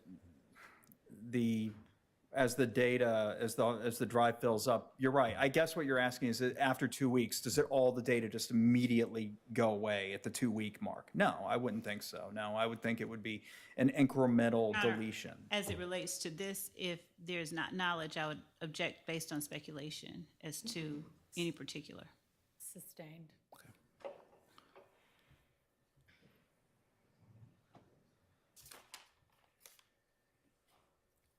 All right. Mr. Sprinkle, you were asked, I think following up on a question I'd asked you, then the state asked whether or not you were aware of if Detective Thorpe consulted with Detective Dennis or Gaither. Remember that question? Yes. And we had talked earlier when I questioned you originally on cross about the fact that you knew that there were interviews, for example, with Mr. Copeland, where all of those detectives were present, right? Yes. And those would have been things that took place after January 10th of 2015, correct? Yes. As the murder investigation was being conducted, right? Correct. Okay. Then we have the arrest of these 4 individuals on October 20th of 2015, right? Correct. Okay. Well, I don't know that they were all arrested on that date, but that was the date the warrants were obtained. Got you. That's the date that Detective Thorpe made a decision, and I'm gonna arrest these 4 guys or get a warrant for their arrest, right? That's right. Okay. Which he was wrong about, right? Well, Yeah. Sustained. Okay. You were asked whether or not you thought that, or you knew whether Detective Thorpe sought permission from either Detective Dennis and or Gaither to swear out the warrants for the arrest of the individuals in the Donovan Thomas case. yes. All right. I think your response was either you don't know or you don't think he did. Well, no, I don't think he did. That'd be very odd. The permission lays with the magistrate judge or a judge, not with his coworkers at the Atlanta Police Department. But to my knowledge, no, that never happened. But what you do know, from speaking to the detectives, and by the time you grab a hold of the case, right, is that certainly Detective Gaither and Detective Dennis had been involved to some extent in the murder investigation, right, or at least assisted with it, right? Yes. And after Thorpe swore out the warrants in October, they were aware that these 4 people were sitting in jail, right? They were. Neither of them, these 2 seasoned investigators, either came to Thorpe or you and said, hey, you know what, we got some problems here. I think we got Detective Thorpe didn't do what he was supposed to do. We need to take another look. That never happened, did it? Objection, relevance, and vague and compound. Sustained. Okay.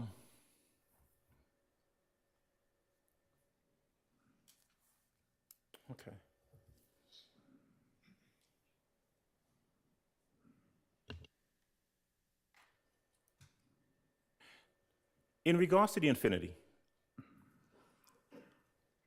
we talked initially, I questioned you, not talked, about possession of the infinity. And you used the word actual possession. Right. Right? You said, no, I do not know who was in actual possession of the infinity on January 8th, 9th, 10th. Right. Fair? Okay. And you were just asked a question about the importance of actual possession. And actual possession is something that's important to you or was important to you in making a determination about the infinity, right? Yeah, that's right. Right. Mr. Williams's name appears as the person who the car was rented to, right? Yes. Right. Now, in terms of your investigation, if you believed that there was something that was done or crime committed using the infinity, right, that is why it would be important to determine who was in actual possession of the infinity at the time that the crime was committed, right? That's correct. Because I can rent a car and it be in my name, but if someone else has possession of the car and is committing a crime, they're the person that's committing that crime, right? That's correct. I mean, unless I were able to show that somehow the people that actually possessed the car did so with the encouragement of the lessee. But yes, you're right. And specifically in regards to this case, this Infinity, Mr. Williams, you had no such evidence. True? That's correct.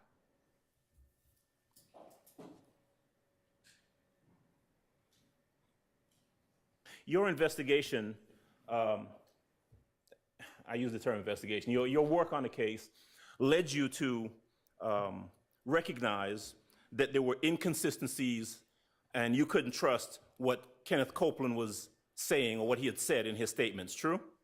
Well, no, I thought that his statement, there were a number of things that I thought were accurate about his statement.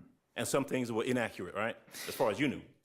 You would have to, his statement was there was a lot in his statement. I tried to look at his statement generally based on what he was able to remember when he provided that 9-hour statement and primarily compare it with the phone records. And when I did that, I didn't see any glaring, I can't recall seeing anything that was just wholly inconsistent or impossible. Like, for example, the first witness, Spencer Wright, what he said happened was impossible. He wasn't there. I didn't see anything like that with Kenneth Copeland.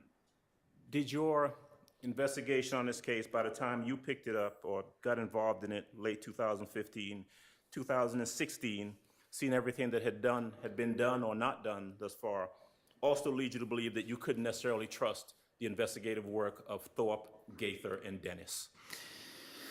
Well, no.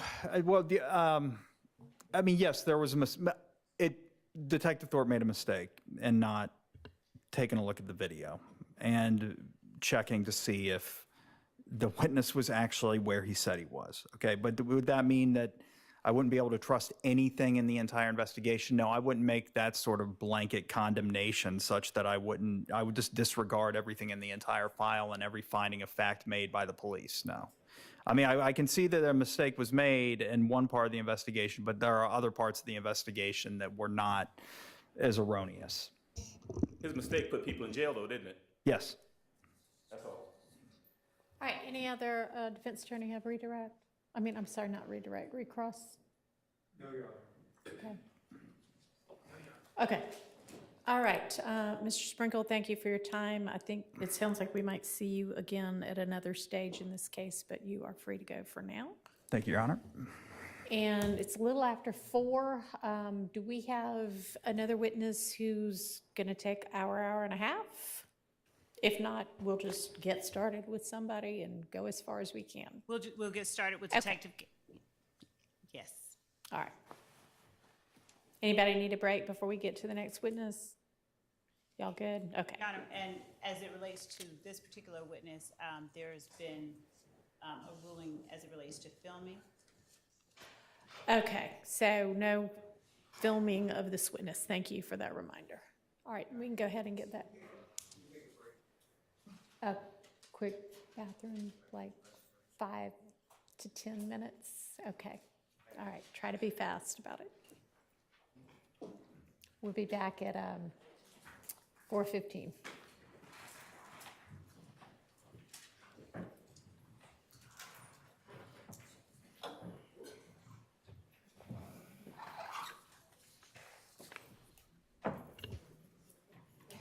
And is the first system operational again? Okay, do you need to switch it back over at all, or, okay. All right, I mean, it's fine, as long as it's not gonna cause us problems.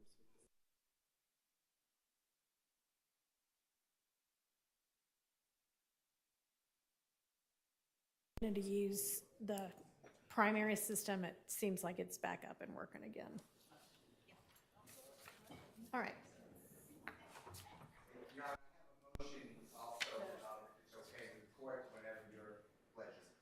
Well, I mean, you're the one who also wanted the restroom break, but I can listen.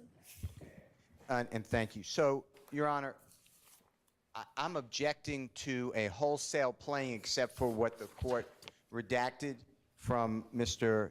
Zachary's August 5, 2017, 2015 video audio recording interrogation. And there's Georgia cases that I have at my fingertips as well, but the first one is L, as in laughter, K as in kitten, L as in laughter versus Ellington, Ellington. Your Honor, it's 2018 United States District Court, Lexus numbers 208774, decided December 10th, 2018. And in that case, the district court wrote that the trial court ruled that because AL's statement during the, it's CAC, but Child Advocacy Center interview was hearsay, and the prosecution had not introduced the interview, counsel could only introduce those portions of the interview where AL made an inconsistent statement, not the entire interview. And that's what I'm saying. Here the state, and I raised this at your bench 3 times. I said what I foresee is that the state is not introducing the interrogation, either one, there were 2. They're going to not use Mr. Zachary, and they're going to put it up with another witness, and you said, we'll see what happens. We'll see what happens in the future. Well, that's exactly how it played out, and it is my opinion that if there are true inconsistent statements, there's really inconsistent statements, then I understand that. And it comes in under 24.8.801 D1A, because it would not be hearsay, because it would relate back to OCGA 24-6-613, prior inconsistent statement. But the state does not have a Kenneth Copeland where he would just say, yeah, I don't remember if I said it, but I lied. They have Mr. Zachary saying, I said that, I am a liar, but I said that. And that's different than the just, I'm a liar, I don't remember, I don't recall. So unless the state can go piece by piece on what is an inconsistent statement, I'm objecting to just having a trial by prior recordings. The state then puts it on the accused and said that, well, we objected to it taking so long, to the state going through the entire interview. The state was asking about, how old are you? Do you have a brother? Where do you live? I mean, all this just page by page, but they did not hit the specific statements that are now deemed inconsistent statements, and I'm objecting to the wholesale playing of a recording and the witness is gone. That's my objection. I have Georgia case 2, and that is Gibbs, GIBBS versus State 340, Georgia Appeal 723. It's in Division 2A, as in Elisa, 2017 case. All right, thank you. Ms. Love. Your Honor, I believe that the court accurately surmised that the testimony of Quindarius Zachary was given the way that he testified and what he testified to, much like with other witnesses in this case, he has set up where he has denied with the state information that he gave in the interview. He has claimed to not recall information that he gave in the interview. He has claimed to have lied about specific information that he gave in the interview, even to the extent that when asked identical questions by opposing counsel, he would give a completely inconsistent answer to opposing counsel. For instance, do you know this person? To me, he would say, I can't recall.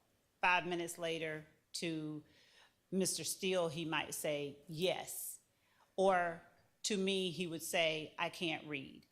5 minutes later, he's reading a book placed in his hand. So, Your Honor, I think that the court had it right. I would ask that the court allow us to present to the jury this pertinent information and relevant evidence. All right, yes. I just respond. The part I disagree with is the state has already presented this evidence. When he when he's asked, did you say Shannon confessed? And he says, yes, I did tell the police that, but that was a lie.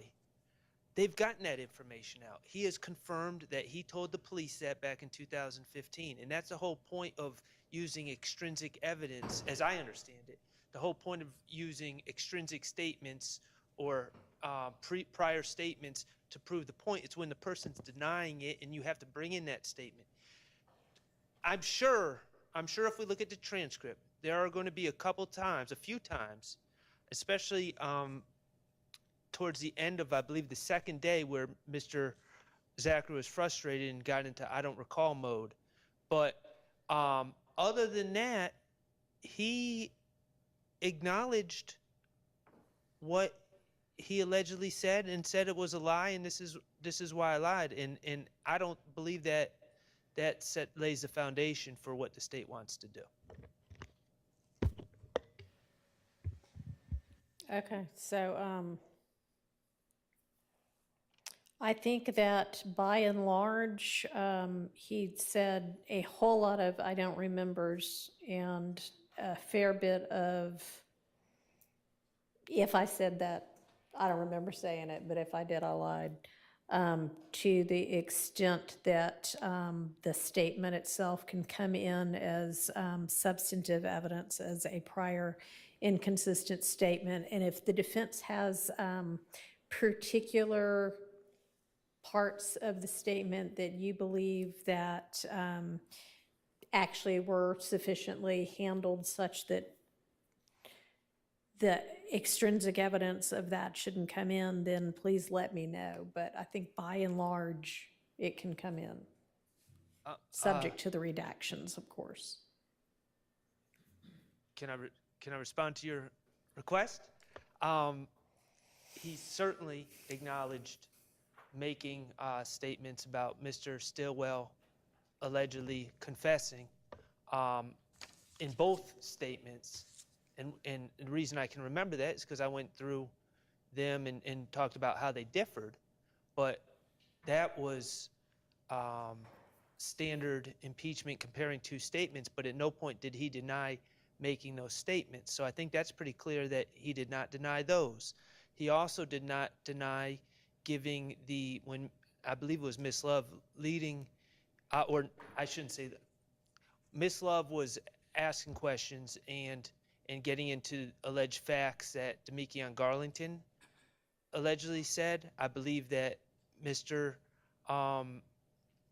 Zachary acknowledged telling the police about that as well, except he just said that, Garlington was a play. Garlington had given him the play was his ultimate explanation, but I don't believe he denied that either.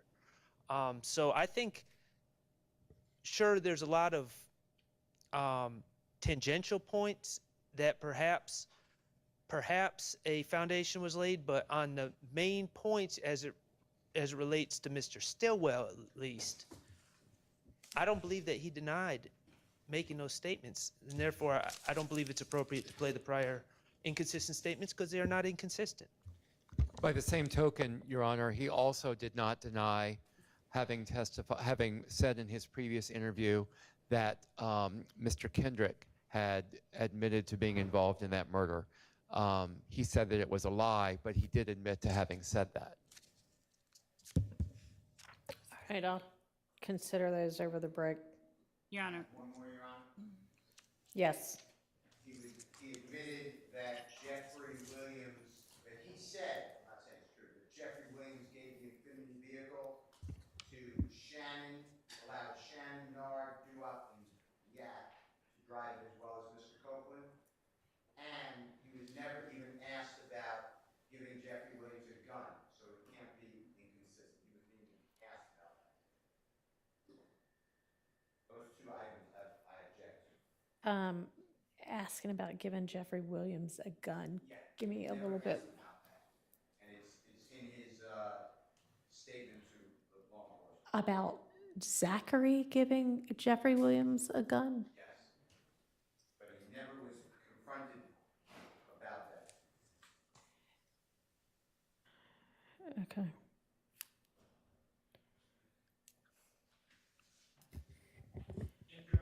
Your Honor, now that I think about it, he also acknowledged giving the statement to law enforcement well, yes, he acknowledged giving the statement to law enforcement about Mr. Copeland being at Big Boo's house and then saying, let's go, and then returning and learning that there was a price paid on the head. He acknowledged saying all of that. He said he made it up, but he acknowledged saying all that. And he also acknowledged telling the police about what he observed at the Lil Wayne bus shooting when he was at Club Compound and cars leaving from there. So all those things were touched upon on his direct and acknowledged by the witness. Your Honor, Yes, ma'am. saying that he told the police that and then saying, but it was a lie, makes the prior statement an inconsistent statement. Additionally, he said to the state, I was high on, or I was withdrawing from 3 or 4 different drugs, depending on what time he was talking about it. So his intent was to suggest to the jury any way he could that anything he said about any, and I specifically asked because anything he said about either of the 3 defendants in this case that he talked about, he denied were true. Everything. Okay. Let's take our 10-minute break, which at this point will bring us back at 4:30.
specifically to the, whatever you're talking about with,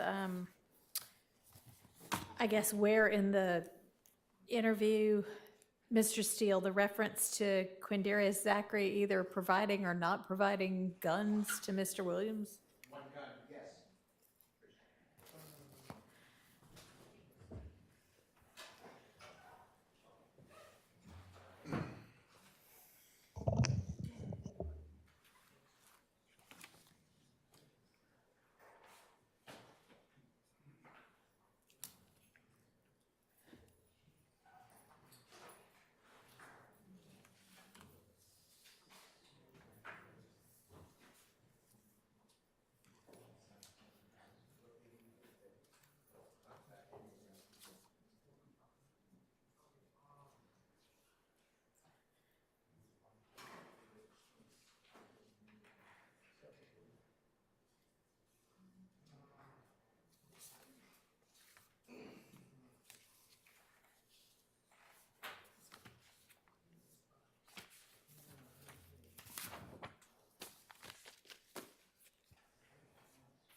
Yeah, I'm really thinking it's 4:35 right now. Can you go ahead and let the jury go for the day? We'll see them at 9. We can just discuss some evidentiary issues for the rest of this day.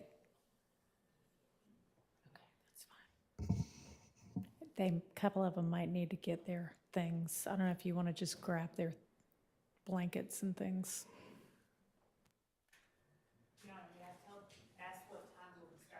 We will be starting at 8:45. Can't somebody else do that? Because I'm waiting for Mr. Steele to get the reference, so I think you need to be here for that. Somebody else can go say that. But the witness needs to be here at 9. What is it, Mr. Steele? I believe it's on transcript page 149 of 275, line 16, and it's a lot of unintelligible. This transcript is not really unintelligible. No, it's not. When I listen to it, it says, I told Thug and stop messing with everybody. He might buy no guns for no crime. So I know it doesn't sound bad, but I believe that later they say that he bought a gun for Jeffrey. And that's what I'm looking for. Later, there's.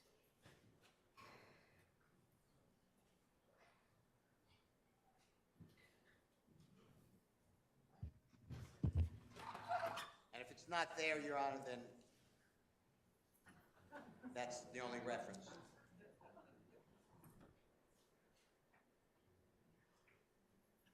Any response on that? I mean, I don't recall that witness being asked anything about that, but it's not really saying anything anyways, is what Mr. Zachary's saying. Yes. Judge, I know that the line 19 is out, and I just ask that the court allow us to play it up. What I have is that he said,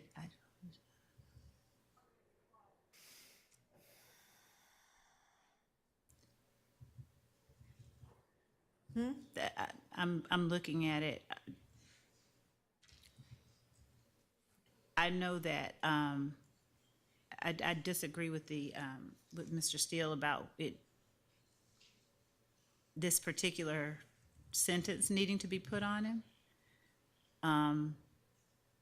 He said everything he said about each person in this courtroom is not true. And so this is not one of the redactions that were previously ordered. I think Hang on. it's admissible, and I'd ask that we be allowed to play up until line 18. So that's not Zachary saying anything about Mr. Williams, right? It's just him saying, here's what I said to Mr. Williams? No, it is that Mr. Williams didn't have buy any guns to commit Hang a on. crime. Sorry. Okay, go ahead. Mr. Williams did not buy a gun to commit a crime. That's what it says. It's exculpatory, I understand, but it was not asked about, is what I'm saying. So it's not an inconsistent statement. Read the entirety of what you think it says for me.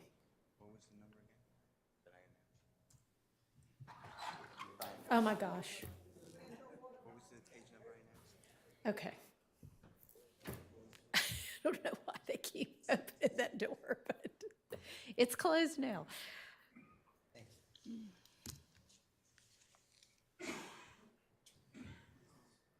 I think you said that you thought it said, I told thugs, stop messing with everybody, like, don't buy no guns for no crime. No, Okay. that's not what it says. What does it say? Find my page that I lost. Does anyone remember the page I?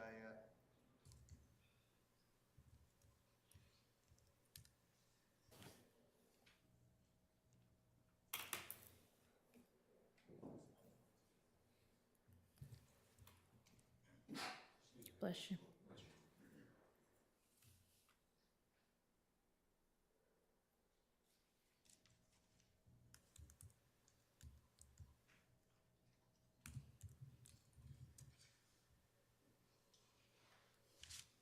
Your Honor, it's what he says, according to the audio. It's Mrs. Zachary.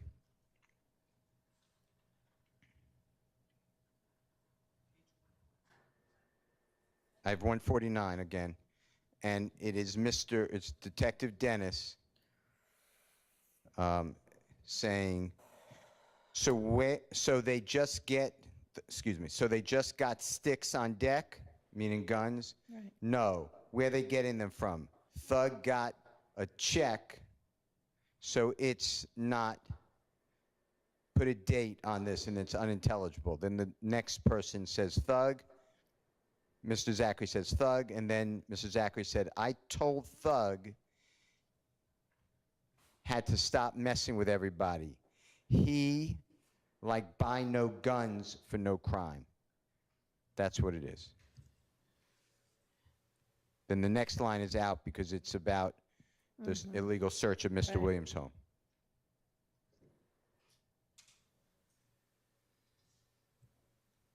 All right.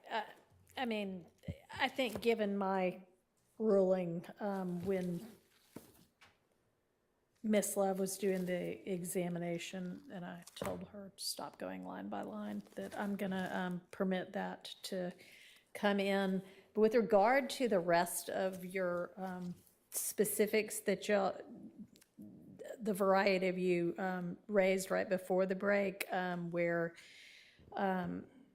Mr. Zachary acknowledged saying something, but then said, it was a lie. That does not prevent that from still coming in as a prior inconsistent statement under 613.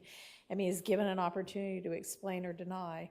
He doesn't deny, he explains it by saying it's a lie. So the prior statement is still a prior inconsistent statement and can come in. So when we start with Detective Gaither in the morning, that'll be my ruling with regard to all of that, that it can all come in, subject to the redactions that were already made under 613. Okay, so a couple of questions about, did we ever get Ms. Love, you were going to provide us with the specific parts of that?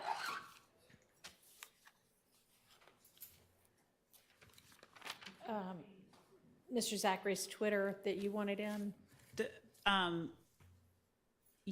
So I do have some, but since I didn't push with getting them introduced with Mr. Sprinkle this time, I instead. Right, but we still want to know what they are, so Oh, yes. we'll know what needs to be dealt with. Yes, So sure. can you tell us what they are? Yes, so it was page 32 of 259, and what I'm going to do, Judge, is just scan them all. It's Okay. page 32 of 259. Page 63 of 259. Page 64. 66. 74, 79, 81, 86, 87,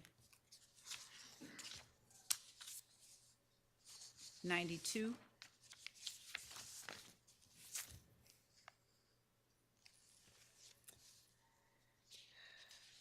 12, 15, 142. Hang on, 12, 15, what does that mean? That's the page number 12, page number 15. I had, Oh, so we're going back. So before 32, page 12? I'm just confused. yes, it was. It Okay, was, I so had page 12. just and- begun naming All right, and then what? page 12, page 15, page 142, page 131, page 128, 129, 127, 126, 122, 119, 117, 100,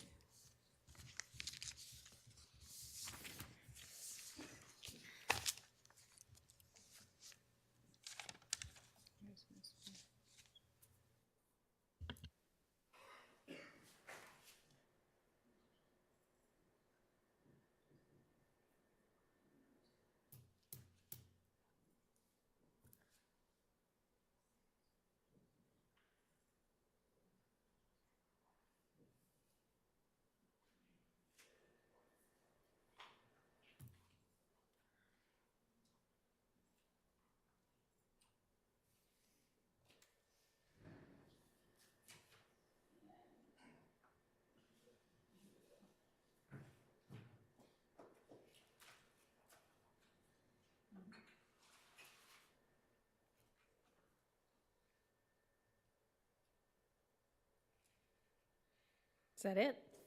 No, Your Honor, there were more. I was just page 3.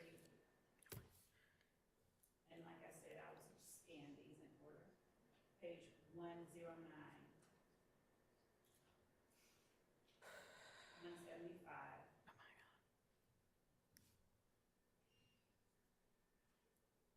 192, 198,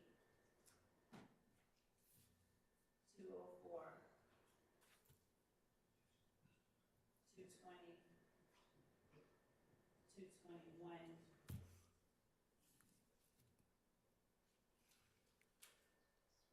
To 40.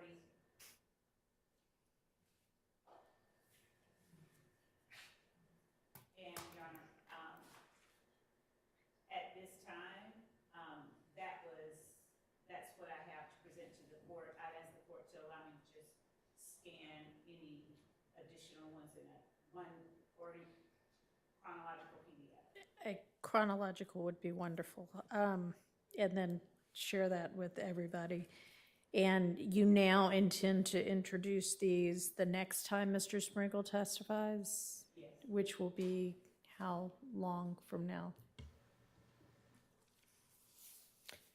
Probably not this week, given the, not, After we get back from our? yes, Okay, after the non-jury days. yes. Okay. All right. Then that'll be yet another item for us to take up during our non-jury days. Okay, Mr. Steele, I have a question about your motion in limine number 61. In your paragraph 4, you raised the issue of text messages captured on the wiretap. Are there text messages captured on the wiretap? There are line sheets. There are line sheets that write in proposed text messages, and I believe that that would be hearsay.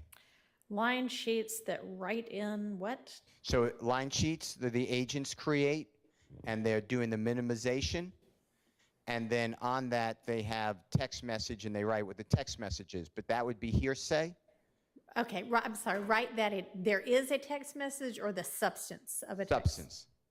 The actual substance of a Okay. text message. And under the case I cited, Yeah. I mean, I looked at the case you cited, and it doesn't seem to have a holding on much of what. best evidence rule. Okay, I couldn't quite tell the purpose for which you were citing that. So you're basically making a best evidence That's true. objection to these. Okay, I was trying That's to true. sort out what your objection was. Okay. All right, so that'll be something that the state will need to address. But you know what the objection is now. All right, with regard to the rest of it, I mean, I've already made a ruling that the text messages it was just the Verizon person anyway, that they are sufficiently authenticated that you can certainly argue to the jury, and it's ultimately up to them anyway, but it's a prima facie case for authentication, and that's been made. And it is not accurate that it's already been proven that those text messages are not verbatim. What the witnesses testified to was that they may or may not be verbatim, not whether they are or not. That it's possible that something might not be verbatim there. But anyway, with regard to authentication, they have been authenticated, so I'm not going to exclude them, and that'll just be an argument that you all can make to the jury. Okay. And then we'll circle back on the best evidence with regard to the wiretap texts. Okay.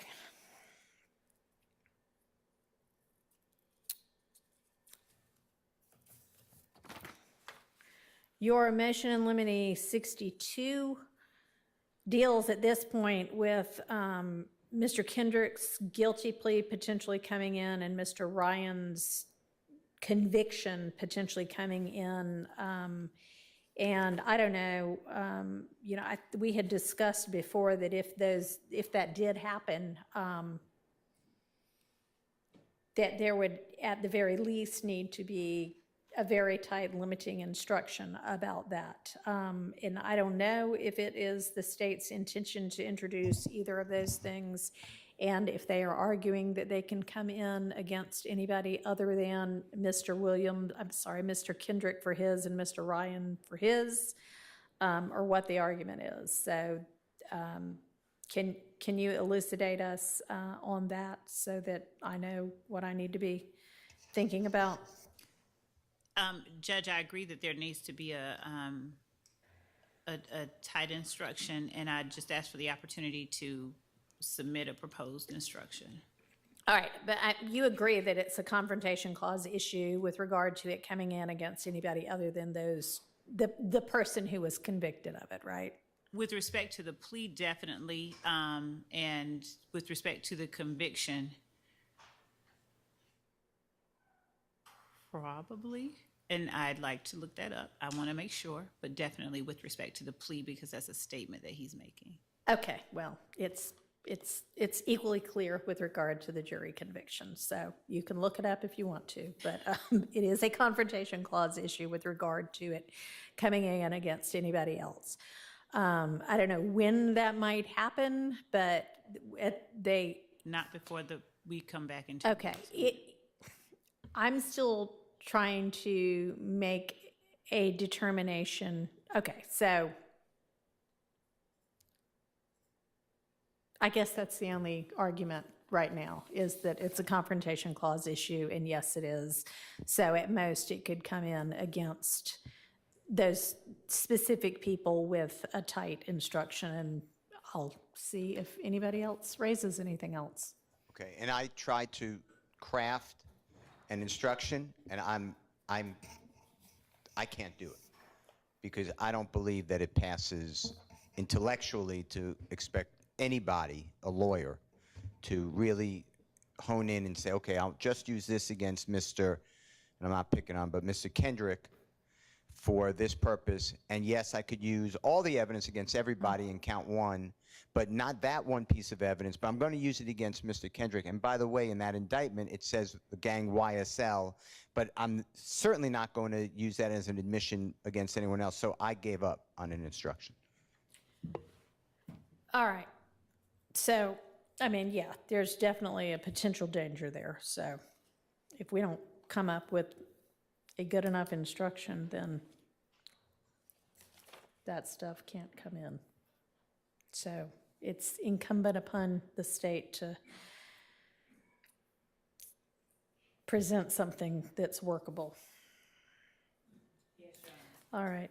And then on the motion limiting number 63, I'm not going to go through the specifics of that one right now. It's pretty detailed. But that's another thing we're going to have to go through. Now, in terms of, and I don't even know if Ms. Good is going to testify or not, but I guess you're not limiting it to Ms. Good. You're saying these portions shouldn't be used with any witness, right? That's true, unless it's better than, I heard from my cousin who heard from this person. That's how it comes out. Okay. So now you actually say from asking questions and playing for impeachment, which that's one thing, or to refresh memory. And I mean, if you're refreshing memory, you're just presenting it and they're supposed to be looking at it silently. And I think something doesn't need to be evidentially admissible to be something that could refresh somebody's memory. So I was once trying a federal case and the witness couldn't remember, and the prosecutor, U.S. attorney, wrote down a piece of paper in his pen to refresh the memory, and I objected, and the judge sustained it, but said, actually, it does say you can refresh memory with anything, but the judge did still sustain it. But Well, my point is, yes, I understand, but it's inadmissible anyway, so I was focusing on some are good, and why would we refresh memory on something that's not admissible? So that's because what it I might was refresh their memory. about something that's not admissible. So, I mean, they may not then be able to testify about it, but I'm not going to limit them in what they can use to refresh somebody's memory. All right, The rest of it we'll take up later. except for a lawyer writing it out on a piece Well, of paper. if that happens, we'll take it up at the time, but I suspect my ruling would be the same as that judge's. Okay. I just want to inquire, because it's been quite a long time since well, I did more than suggest. I ordered the state and counsel for Mr. Ryan to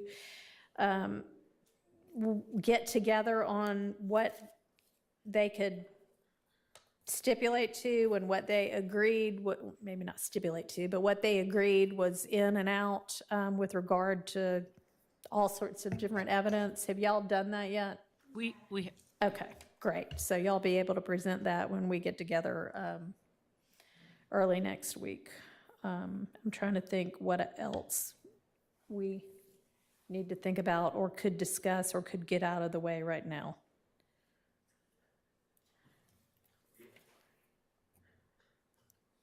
Have that hearsay, double hearsay matter on Are the we ready wiretap? on that? I mean, it's been a while too that we were going to take that out. That was, we had kind of gotten stopped on one of the wiretap things.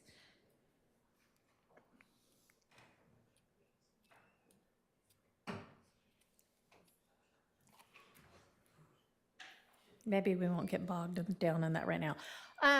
So I had asked a while ago for, and maybe I got some of it, but on the unindicted, because they were subsequent to the indictment and allegedly intrinsic acts.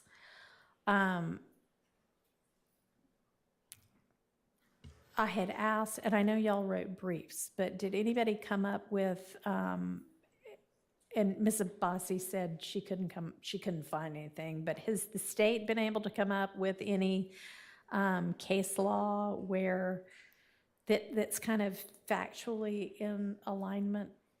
Or So not on all fours, but I Okay. did find cases that's in terms of the way it's just outlined here, but I did find cases that spoke to the admissibility of overt acts that occurred after and the admissibility of overt acts that were not included on the indictment. But that was what was in your brief, though? I Or think additional ones to Okay. what was in the brief.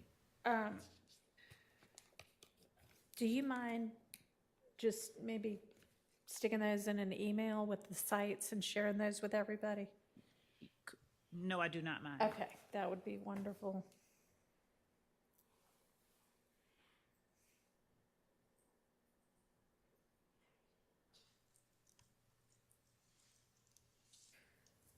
All right.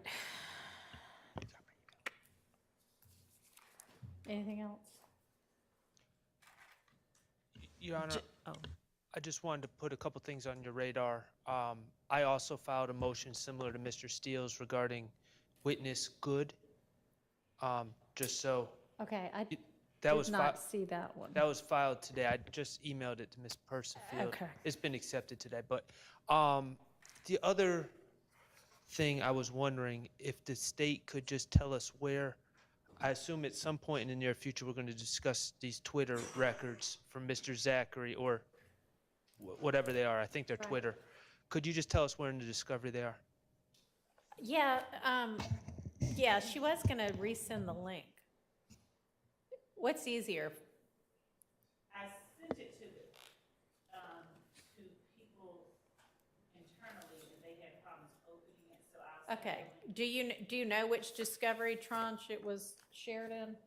No, not the discovery tranche, just a link for them, but I know that,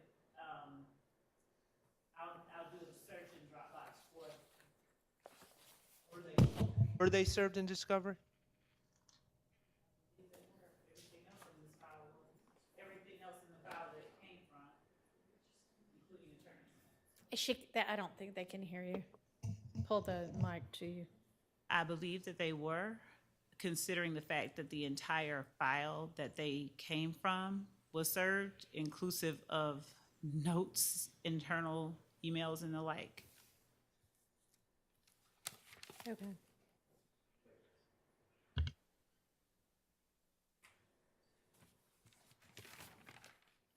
All right.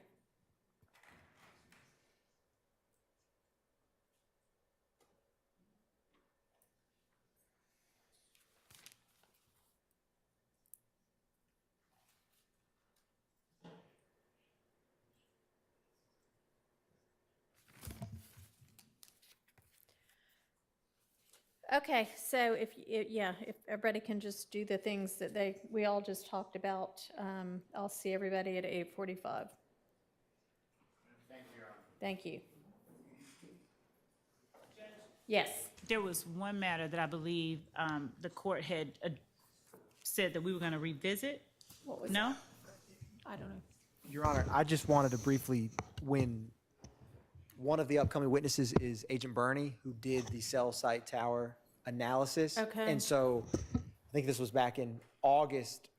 One of the events was the shooting of the tour bus on April of 2015 of Mr. Carter. And so I had told the court and defense counsel to give them time to digest that analysis because it happened after that Axe testimony.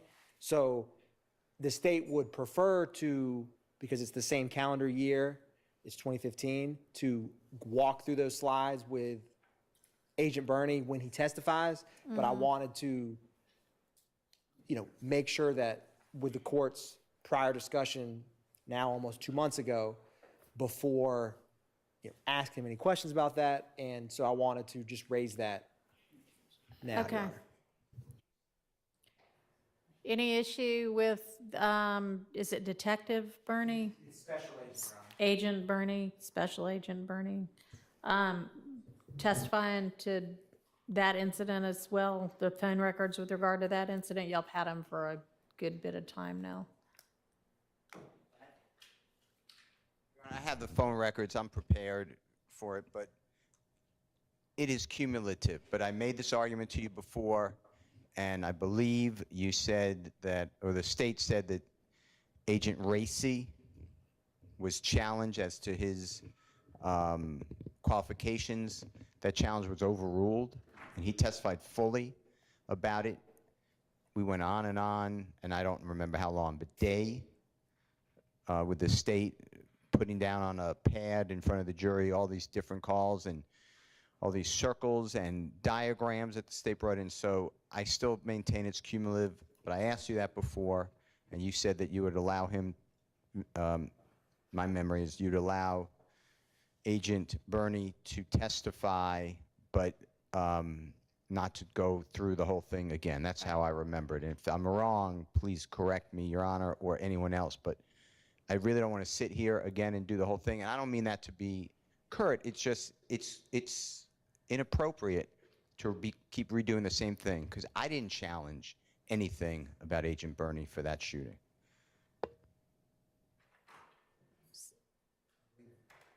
Okay. Y'all understand the parameters?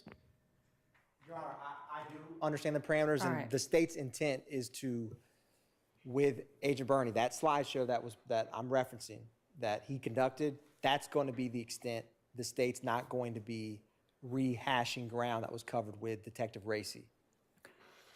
All right. The August 8th, that Dropbox link, it's in Special Agent Burney's subfolder.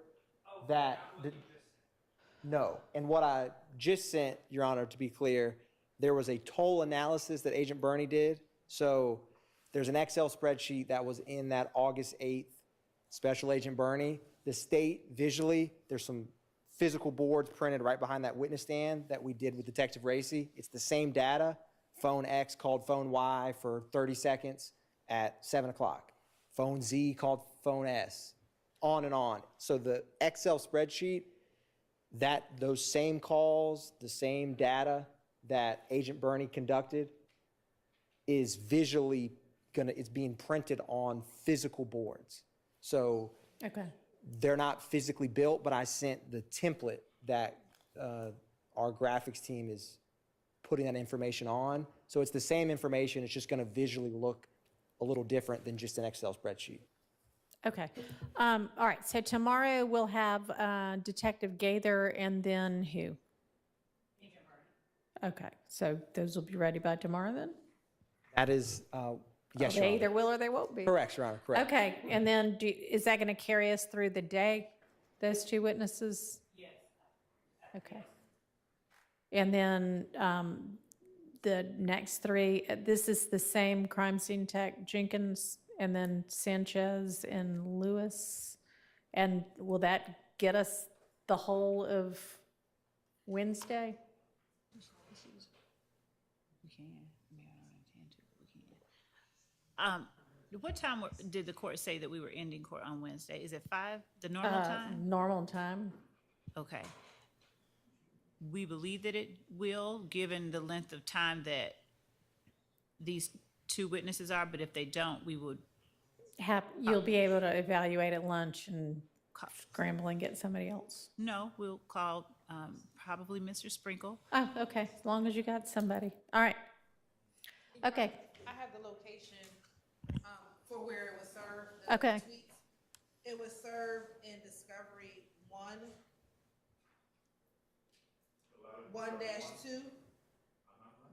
back in July of 2022. If you're looking at the consolidated discovery, it would be in folder 1, counts and indictment by act. The next folder, act 16 through 20, count 2. Then the next folder that says count 2, 16 through 20, discovery 1 to 2. Then the next folder will say social media, and the next folder will say Quindarius Zachary, or Zachary, Quindarius. all right, thank you. And Ms. Love, can you, like, in the next hour to hour and a half, get us the chronological scanned Yes. parts that you actually want Yes, thank you. published? Thank you. Okay. Okay, and then, Mr. Shart, I'm in receipt now of your motion limine with regard to Ms. Good, and we'll take that up during our non-jury days as well. Okay, anything else? All right, anybody? All right, I'll see everybody at 8:45. Thank you.